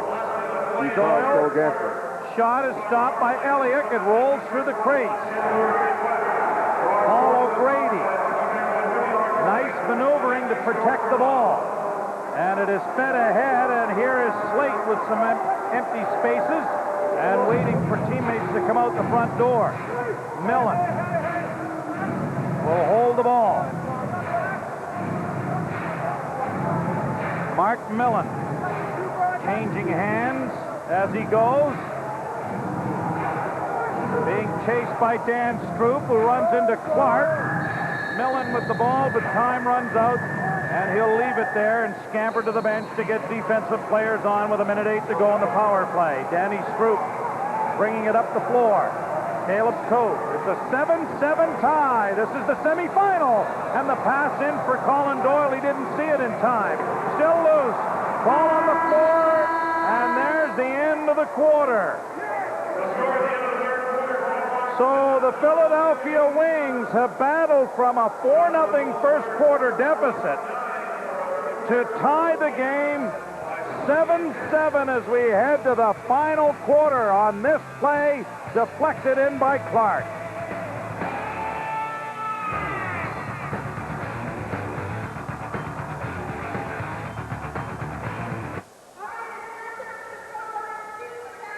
Well, I can't afford to have a bad quarter this time. No, they sure can't.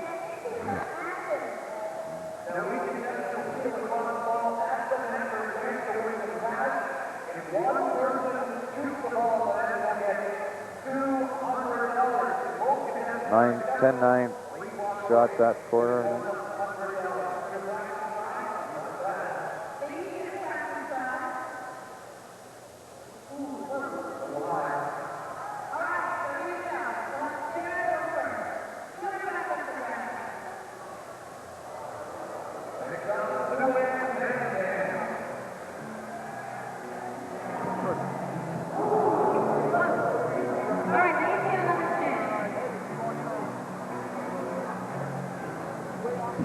Yeah, he's going on the floor. He's all right. Really quick hit. We'll go up and try to get John Grant Jr., who's upstairs after Scotty. Yeah.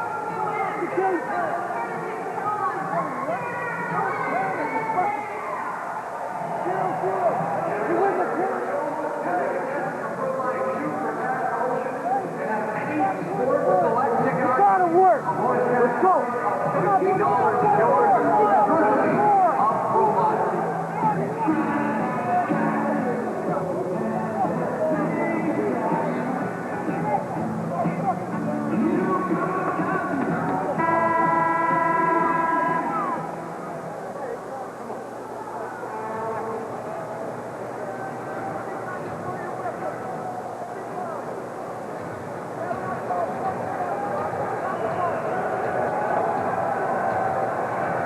Tied at 7 and 15 minutes to play. Pat Cole, you talk about a strong sense of immediacy. Oh, yeah, I mean, this is our season right here. One quarter of lacrosse, and, I mean, if you can't get up for this, I think you're probably dead. So, I mean, this is our quarter. We're going to take this right now. You're up, Pat, and so's the crowd. Back upstairs to you, Joe. This has been a Molson Export Bench Report. Thank you, Pat Coyle. I guess we're okay. We're not in the obit section yet. A quarter to go and maybe more in this National Lacrosse League semifinal. Rochester awaits in the championship game. Oh, nice loose ball. And it is controlled by Pat Coyle. Coyle will go to the bench as he hands it off to Kim Squire. Being chased there, Squire looks down low. Gill outside for Toth. Squire looking for Gill. Scores! Chris Gill has his first goal of the game, as Philadelphia's done a great job of keeping him off the board. Nice ball movement by Toronto. Philly's playing aggressive, so they decide to put Coyle inside. Looks like he's going nowhere. Every guy in the power play touched the ball that shift, and Gill finishes it off. Chris Gill, who had 30 goals in the regular year and 50 points, both tops in the Rock lineup. He had 8 power play goals in the regular season. A pass just misses Rod Squire, but he's able to control the loose ball. Clark, change of players coming out the front door. Veltman fakes the handoff, then finds Kim Squire.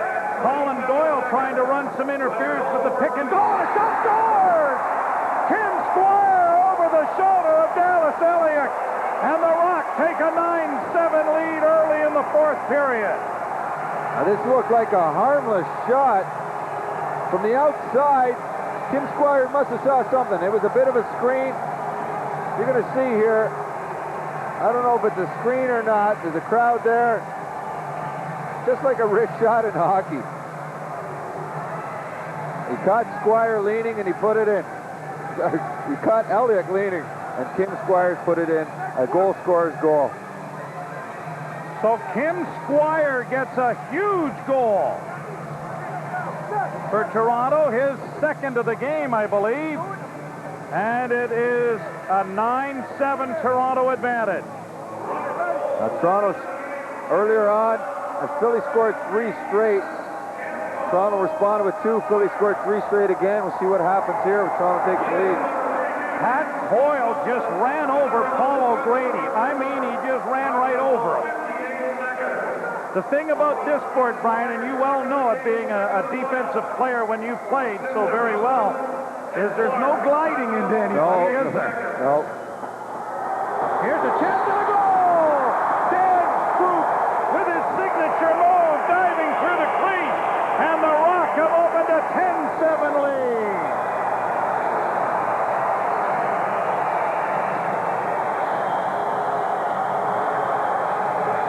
You're right, Joe, when you say his signature move. Dan likes to go one-on-one down low. A nice roll inside to the crease and a dive. It wouldn't be his move without a dive to finish it off. 3 very quick goals to start this fourth period, and it is a 10-7 Toronto lead. Now, Toronto's got to be very aware of the bench situation. This is the quarter. They often get burned on because of the long change. They've got to make sure they get guys going from offense to defense quickly. Watson standing tall there, stopping John McAvoy. So 3 goals in less than a minute. And it is a 10-7 Toronto lead. Veltman and Clark got assists on Kim Squire's goal. Stroup's goal from Toth and Harrison. And a big start to this fourth period. Pat Coyle said you'd have to be dead not to be ready to play this, with some more life's been breathed into the Rock because of some excellent play offensively here, and a loose ball will go to Philadelphia after John McAvoy got filled in from behind. But a big save nonetheless from Bob Watson. Beautiful save by Watson there. And Bullen scooped the rebound up. 3 goals in 56 seconds has opened this lead. Millon fired it wide. Rebound scooped by Bullen. He's got a man free and a breakaway. Frank Clark. Scores!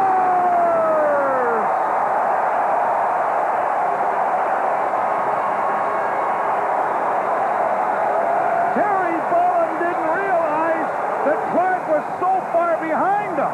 No, Terry was going to slow it down for a second. When he picked up that ball, he was trying to settle it till he saw Clark up the floor. You're going to see here, Bullen Bullen and Coyle playing good defense. Bullen doesn't realize that Clark is gone. He turns around and sees Clark is long gone. Clark scores his second of the game, continues a great season. So what a huge turn of events. The start of this fourth period. Oh my, good hack over the top of the head there by Tom Ryan on Rod Squire.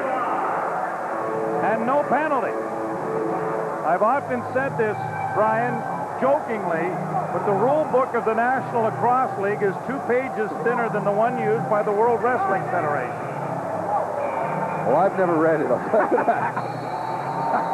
I don't think it's one of the best sellers.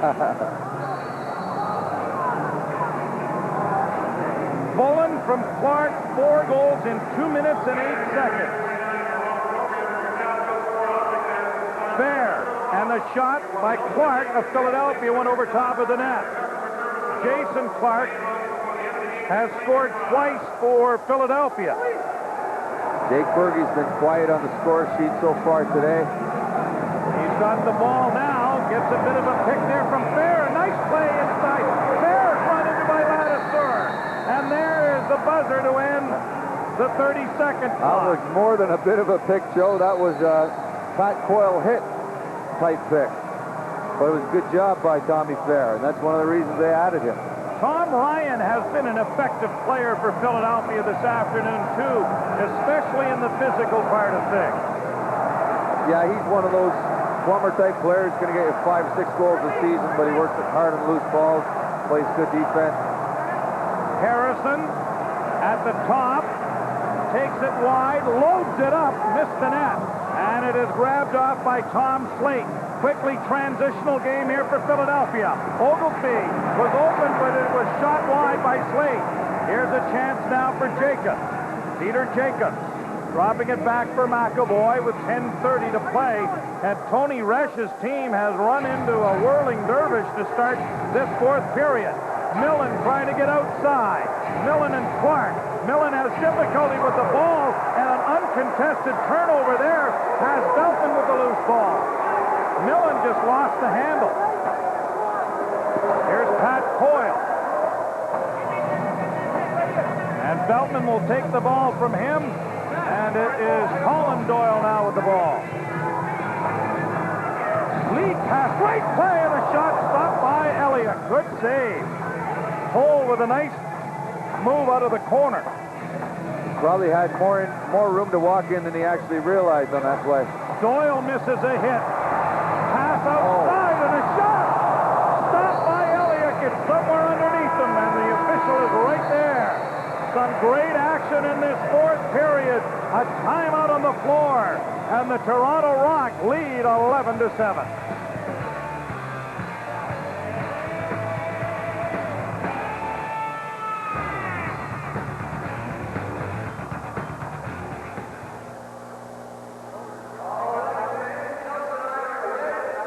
I think.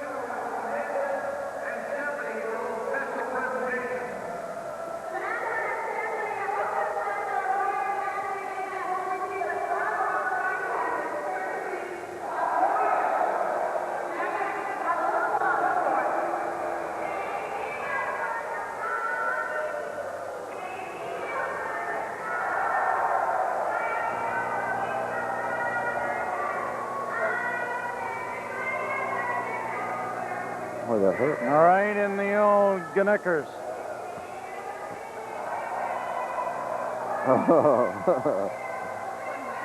Right in the Gnickers. You wouldn't know.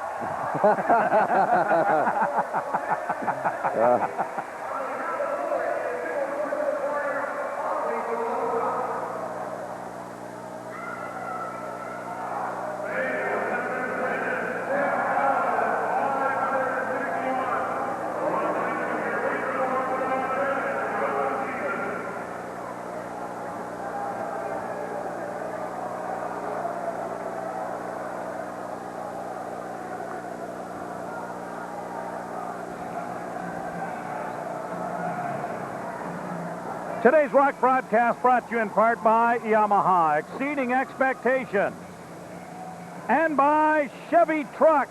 like a rock. There you're going to see a beautiful pass by Squires over here to Steve Toll. He seems to hit Eliuk right in the midsection there, Joe. I think it's a little lower in the midsection than that is a hard ball. Trust me on that. Nice save. And a quick outlet for Clark again. Out of the door is Stroup. Clark shot. Great save made by Eliuk. He had to move quickly with that left hand. Glenn Clark having a fantastic season. He has really added a lot to this team this year. Last year he only played 5 games. He wasn't a big part of the defense throughout the season. Harrison to Stroup over the shoulder, and Eliuk almost had to go in off him when it came off the backslash. Gagliardi bringing it back now for Philadelphia. A shot rings high and wide. High ball in the air for Graham. Thrown on the back pass for Bergey. Good play to keep it alive. Bergey dishes it off, but gave it away, and Pat Coyle now outlets. Breakaway chance for Clark. Going for the hat trick. Stopped by Eliuk. Looked for the same spot that he had on the breakaway previous and scored, and Eliuk had to be thinking about it as well. That's where Clark always shoots, but he hardly ever misses. But like I was saying, Clark has added the same thing that Steve Toll does. He gets that quick break out of his end. He's got some good speed to go along with a solid defense. Big collision in front, and Langdale and Bullen are sitting on, I guess that's Tom Fair. And the ball is awarded to Philadelphia. Finneran, he has 3 goals, had it knocked out of his stick, now being thrown to the floor by Graham.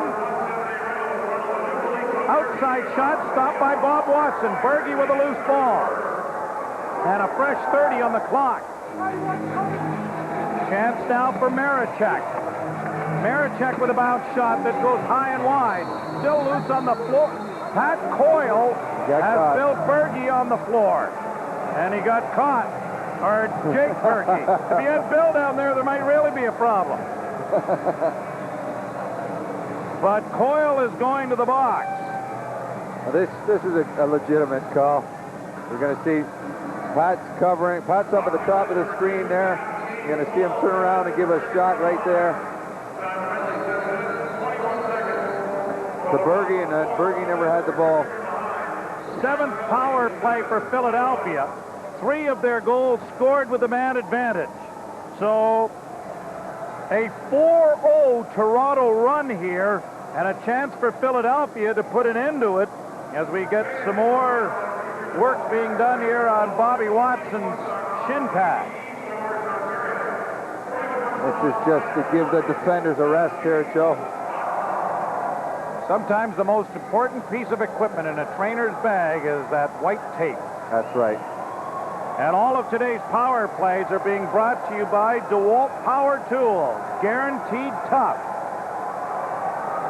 Look at the tape on Bobby Watson's shoes, and he's held together with binder, twine, and tape. It's not hard to say you have an equipment problem late in the game when your defenders need a bit of a rest.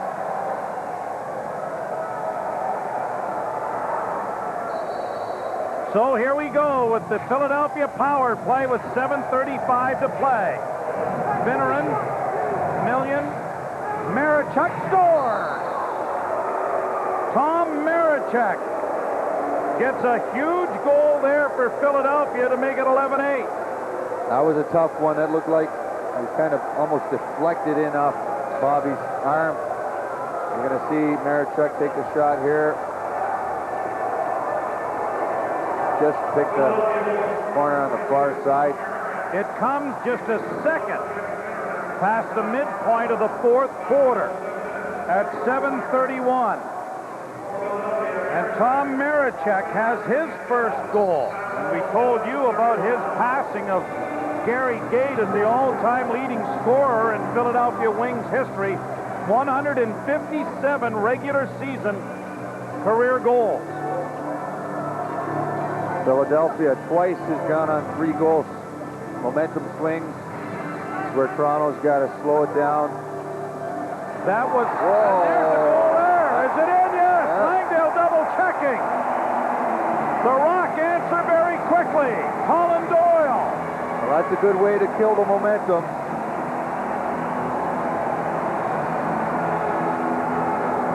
You're going to see Doyle just cuts through the center here. A nice over-the-shoulder shot. Can't really see the ball from there, but we'll trust Bill Fox. It went in. Second goal of the game. Nice over the shoulder. You see it hit the mesh. And then quickly the other way. It is Matt Oglesby right off the face-off. Matt Oglesby makes it 12-9 on a face-off won by Peter Jacobs, and he has been very good in the face-off area for Philadelphia through the course of the year. And that was just a big effort. Toronto may have to consider having an extra guy back, but they don't want to trade goals at this point.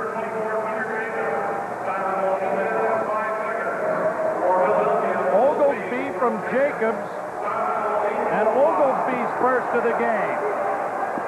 Philadelphia on the attack, trailing 12-9. Bergey being chased by Veltman. Exchange Bullen as Bergey went to the net. Oh, look at Veltman. And a loose ball, and Veltman's away to the races. Has he got enough speed to get there? He does!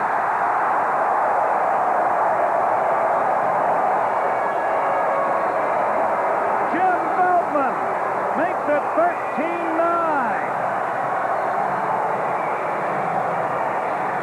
Watch Jimmy Veltman change direction of his stick. He puts a little off speed just as he goes to shoot. You watch his stick come down. He switches the angle of his shot. A nice off-speed stop. Beautiful. 33 years of age from Brampton, who teaches at Agincourt Collegiate, and Jim Veltman scores a huge goal. This is where it's real important for Toronto's defense to come settle things down.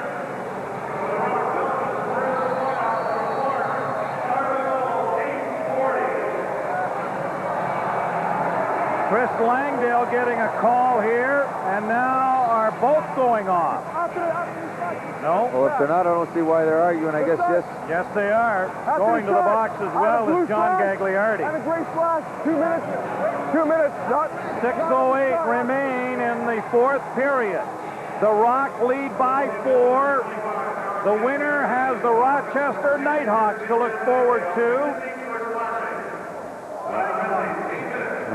I don't see what that call was on either penalty, but actually from a Philly point of view, if they're going to call, I don't think it was a penalty for either team, but if they're going to call it and you're down, it's not so bad being 4-on-4. You can pull your goalie and get a power play, and that's what I think they should be doing at this point in the game. The championship game of the National Lacrosse League will either be played here in Toronto if this lead stands up, or it will be played in Rochester by virtue of the Nighthawks' victory over the Buffalo Bandits. Philadelphia finished 4th in the league, and now Rory Graham looks like he's going to get a penalty for hauling down Matt Oglesby. And here's the call. 22 Graham's got 2 in a hole. Now that was not a wise move by Rory Graham. You're going to see Rory Graham. It's good to pressure, but you don't have to get the ball back. He was too aggressive on this play. With a lead, a 4-goal lead, 5 minutes to go. It's not like Toronto desperately needs the ball, and you don't want to give him any chances, especially a 4-on-3. A 4-on-3 is almost an automatic goal. So I think that's showing a little bit of his inexperience. The intensity's there, though. Graham gets the penalty, and here is the 8th power play now for Philadelphia, who have scored on their last 3 power play attempts. Millon outside shot, blocked by Watson, and it bounds over the glass. Philadelphia ball. Said it was going to be a 4-on-3. It's actually a 5-on-4, Joe, because the 2 penalties canceled out. Millon behind the back pass, and a shot stopped by Watson on a good save made there against Jason Clark. And that's a break for Toronto, the fact that they're not having to go play a 4-on-3. Jim Veltman, who has had a magnificent afternoon here today, heads to the bench for a well-deserved rest. He'll be back on quickly here defensively with the Rock a man short. 10 seconds left in the shot clock. Gill trying to make that move towards the net against tough opposition there, and Jamie Hanford in the San Francisco native blocked his pass. This is Matt Oglesby being checked by Glenn Clark, and the chance is stopped by Watson, who quickly is supported there by Terry Bullen, that he didn't fall back into the net and allow the ball to roll in. Veltman with it again. Almost looks like Philly's panicking a little bit. They've got a power play there, and Oglesby was really forcing the play instead of waiting for the rest of his power play guys. Dwyer and Doyle almost combined. Ball on the floor. Doyle couldn't get it away. Brought quickly back now by David Stilley. He's the only Philadelphia native on this wing team. Bergey. Millon. Here's Bergey with it again. Dropped it back. Millon at the top. Oh, what a hit by Coyle. Oh, my. You could hear that up here. Jason Clark was just crunched by Pat Coyle. And he is going off to the bench, or now he turns around. This is actually a great play by Pat Coyle. Maybe he got a stick up. Looks like he might have. But that was a great play. He anticipated the pass. I saw those two having a friendly talk before the game. That ended quickly. And it ended quickly the moment he stepped on the floor. So Coyle joins Graham in the box. And now a two-man advantage for 4 seconds. Marechek scores just after the penalty had expired, and so Coyle steps back out as well. And lucky for Toronto there, if he'd scored 2 seconds earlier, Toronto would still be short for another 2 minutes.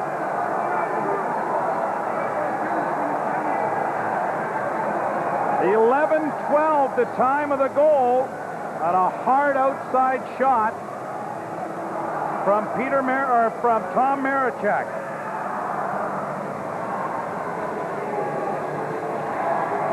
Well, there's still 4 minutes to go, 3-goal lead if Philly can get a quick one. They have been very good on the power play. Yes. Toronto's going to have to stay out of the box. Oh, again, Oglesby. Here's Oglesby in, stopped by Watson, and he gets run over. Oglesby stepped right through, and Pat Coyle then flattened him. We're off to commercial with a 3-goal lead on the board. The Toronto Rock, 3:41 left, fourth period.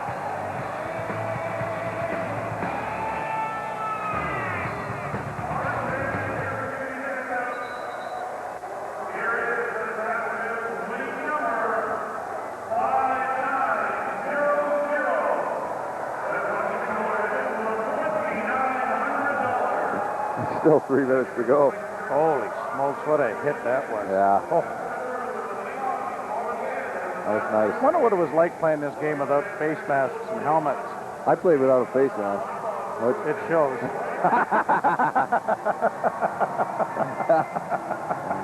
So Pat Coyle, too.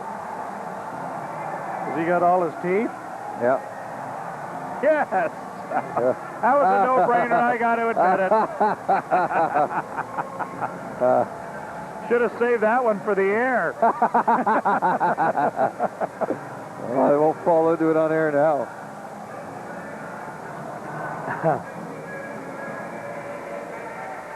What is the turning point? Veltman's goal or... No, Squires. Squires?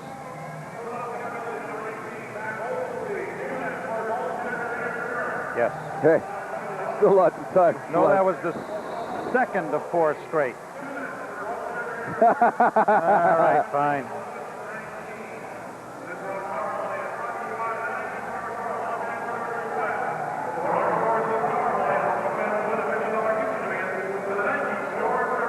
This afternoon's Turning Point brought to you by AOL Canada. New pricing, unlimited use. Stay on as long as you want. Kim Squire's shot, 58 seconds into the fourth period, was in the middle of a 4-0 Toronto run that opened the lead that they enjoy now, 13-10. And Dallas Eliuk makes a big save and then takes exception to having Kaleb Toth in the crease, and Toth gets a turnover.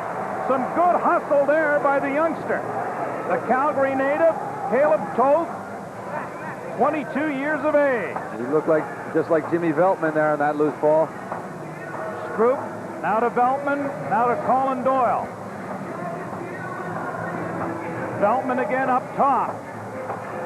And the shot rings wide. Veltman gets it before the timeline. They'll really have to hurry here. And Toth, realizing the time was running out, shovels the ball into the corner to allow an easy exchange of defensive players with 2:46 remaining here in the fourth period. Toronto's got the extra man here, so they'll be wise just to stand back.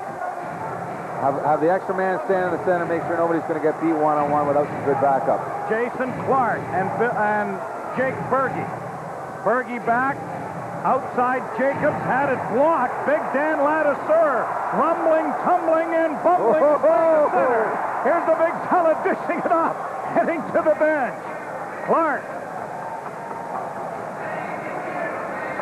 Danny Ladouceur, after scoring a goal in Syracuse, is taking a lot of liberty with that offensive end of the floor. Well, he hit Jacobs, who's 6'5" and 225, and he knocked him over like he was nothing. Veltman, 20 seconds on the power play, 4 on the clock. Shot is stopped by Eliuk. And now Bergey bringing it up. Jake Bergey,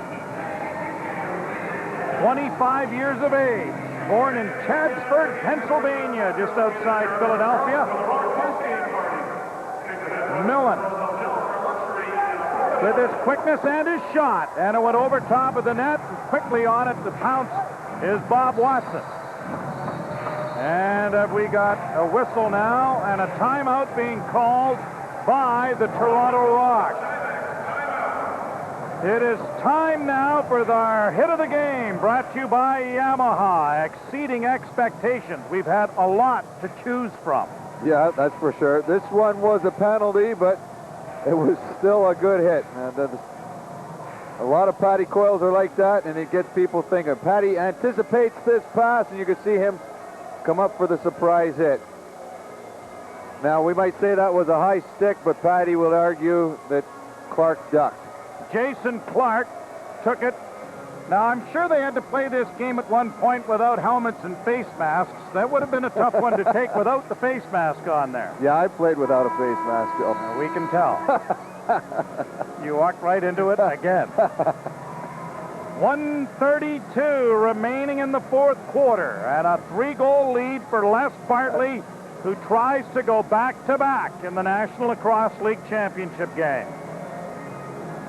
If you are interested in tickets, and well, you should be, if this lead holds up, the Rock will host the National Lacrosse League Championship game.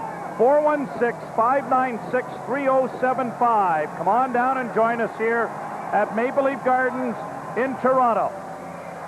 And if it is held here, it could be very well the last professional sporting event to be held here at Maple Leaf Gardens. Officials talking about the clock here, I think. Let's see if we can listen in. What do you have, Scotty? What time was for Toronto still? No, that was a TV timeout. TV timeout. And one now they just got it. One. Timeout charge, yes. All right. Toronto with the ball. Brought up. Watson heads back to the goal. The 6 attackers on to negate a press situation by Philadelphia. That's why Bob Watson was out of the goal. Here's a chance for Rod Squire. Scores! Roddy Squire with 1:12 to go.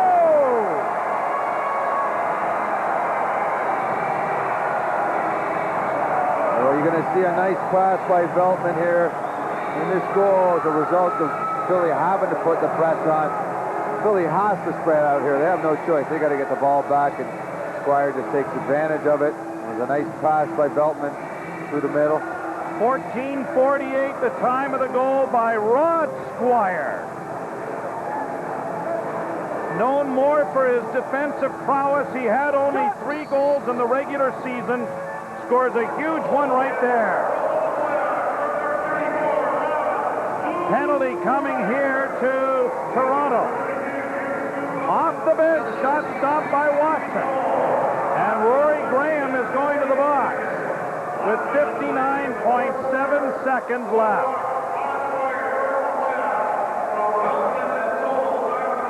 Well, if Philly's going to have any life, they got to score now and they got to score quickly, but I'd say this one's over, but I'll tell you one thing, the coaches and the players on the Rock bench are not feeling that way yet.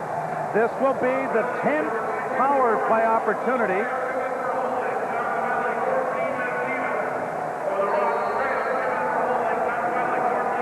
The championship game date, as the shot goes wide and bounces over the timeline, the championship game date will be announced Monday by the National Lacrosse League. It is expected to be in about 2 weeks' time, either the 5th or 6th of May. And a long shot, as the ball was whistled in, almost went into an empty net. Almost looked like Veltman was just teasing him with a nice slow lob shot. Now, if it was a 1-goal game, he wouldn't have tossed that ball, but with 4 goals. Philadelphia calls timeout on the power play. With a 4-goal lead, Jimmy Veltman just wants to lob that ball so we could see Philly's guys diving for it. Last year in the championship game, it was a Rochester-Toronto final. It could very well be that again, and there was all kind of action. I'd say it's pretty much guaranteed now, Joe, and much like last year, the 2 teams, but this year we're going to see Johnny Grant, the Rookie of the Year. He had a big effort against Buffalo last night to get them to the final, as we got a look at some of the action before that banner was won by the Toronto Rock, their first ever National Lacrosse League championship. And they're in a party mode here in Toronto.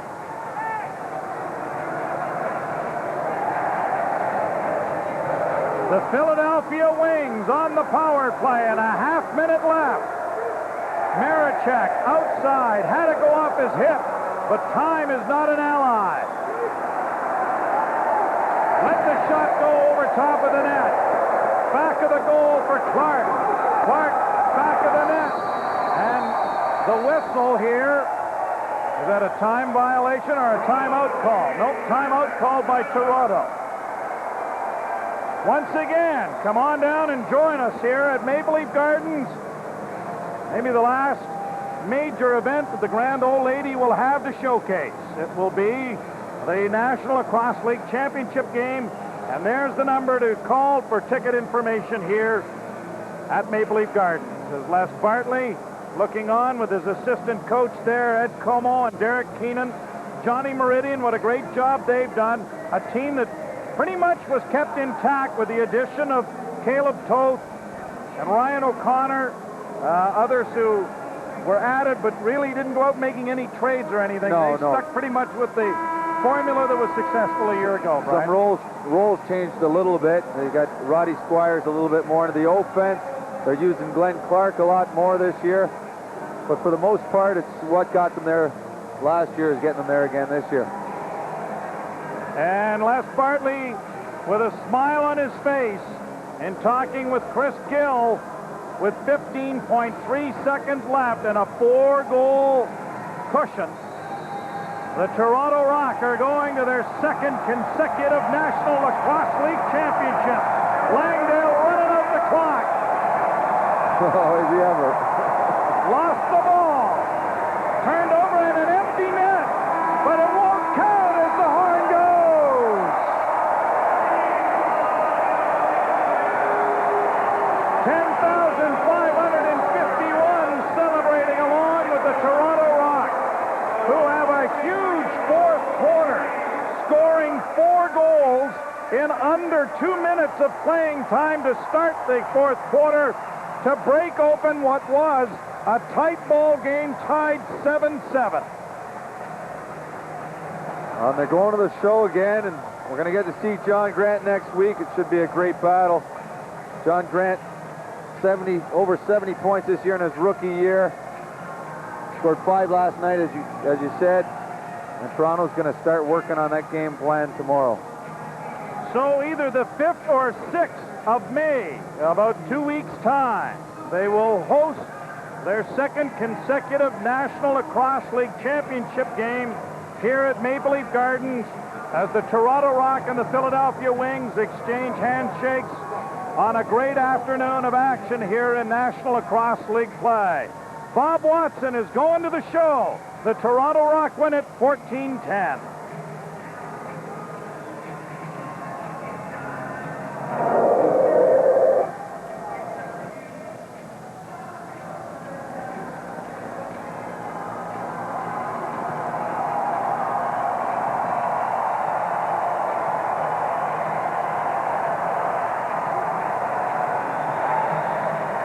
Bob Watson leads his team on a trip around the Gardens, celebrating the crowd, and let's go downstairs with the victorious coach. Thank you, Joe. Les Bartley, you sandwich a great first quarter and a sensational fourth quarter with 7 goals and win it 14-10. This was a real nail-biter, and Philadelphia certainly deserving credit for what they did here today. Absolutely do. They're a great team. They've got great goaltending, and they played us tough defensively all day long. It was tough to get inside. Now you get an opportunity to win that 5th ring, especially here at Maple Leaf Gardens. That's so special. Yeah, it's nice to get an opportunity to be able to do that again, Paul. Let's look ahead briefly to Rochester, and you've got to celebrate this. That was an absolute war last time they were in this building. This is going to be a real title effort to get that championship ring once again. There is no doubt about that. Rochester is a very, very good team. They've got a lot of talent. They got scoring from all over the place, and they're tough defensively with great goaltending. It should be a great one. Great day today. Go ahead and celebrate. Thanks for this, Les. Best of luck in a couple of weeks' time. Thanks, Paul. Les Bartley, head coach of the Toronto Rock, as he and the rest of the gang celebrate a 14-10 win over Philadelphia. Molson Export Rock Lacrosse, brought to you by Molson Export. Rock this. Midas Car Care, the way it should be.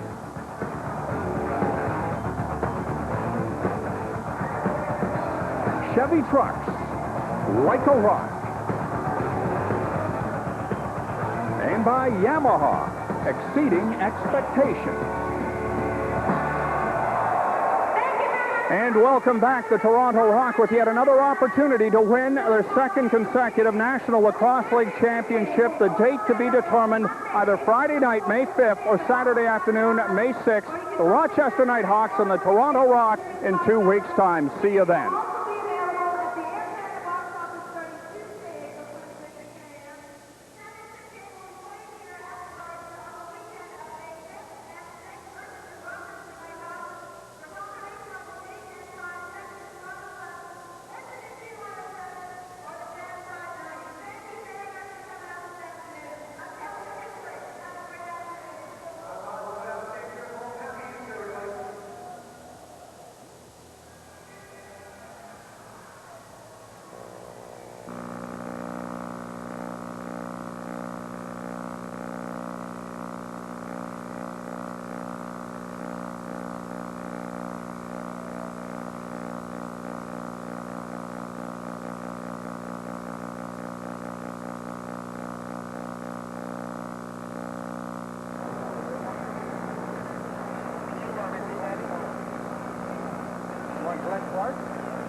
No, not yet, but we can go. Do you want us to get Glenn Clark?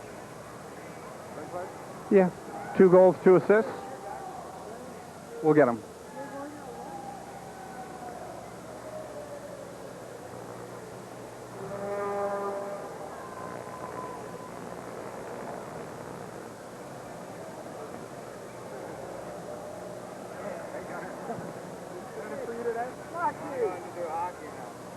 Yeah, I know. I missed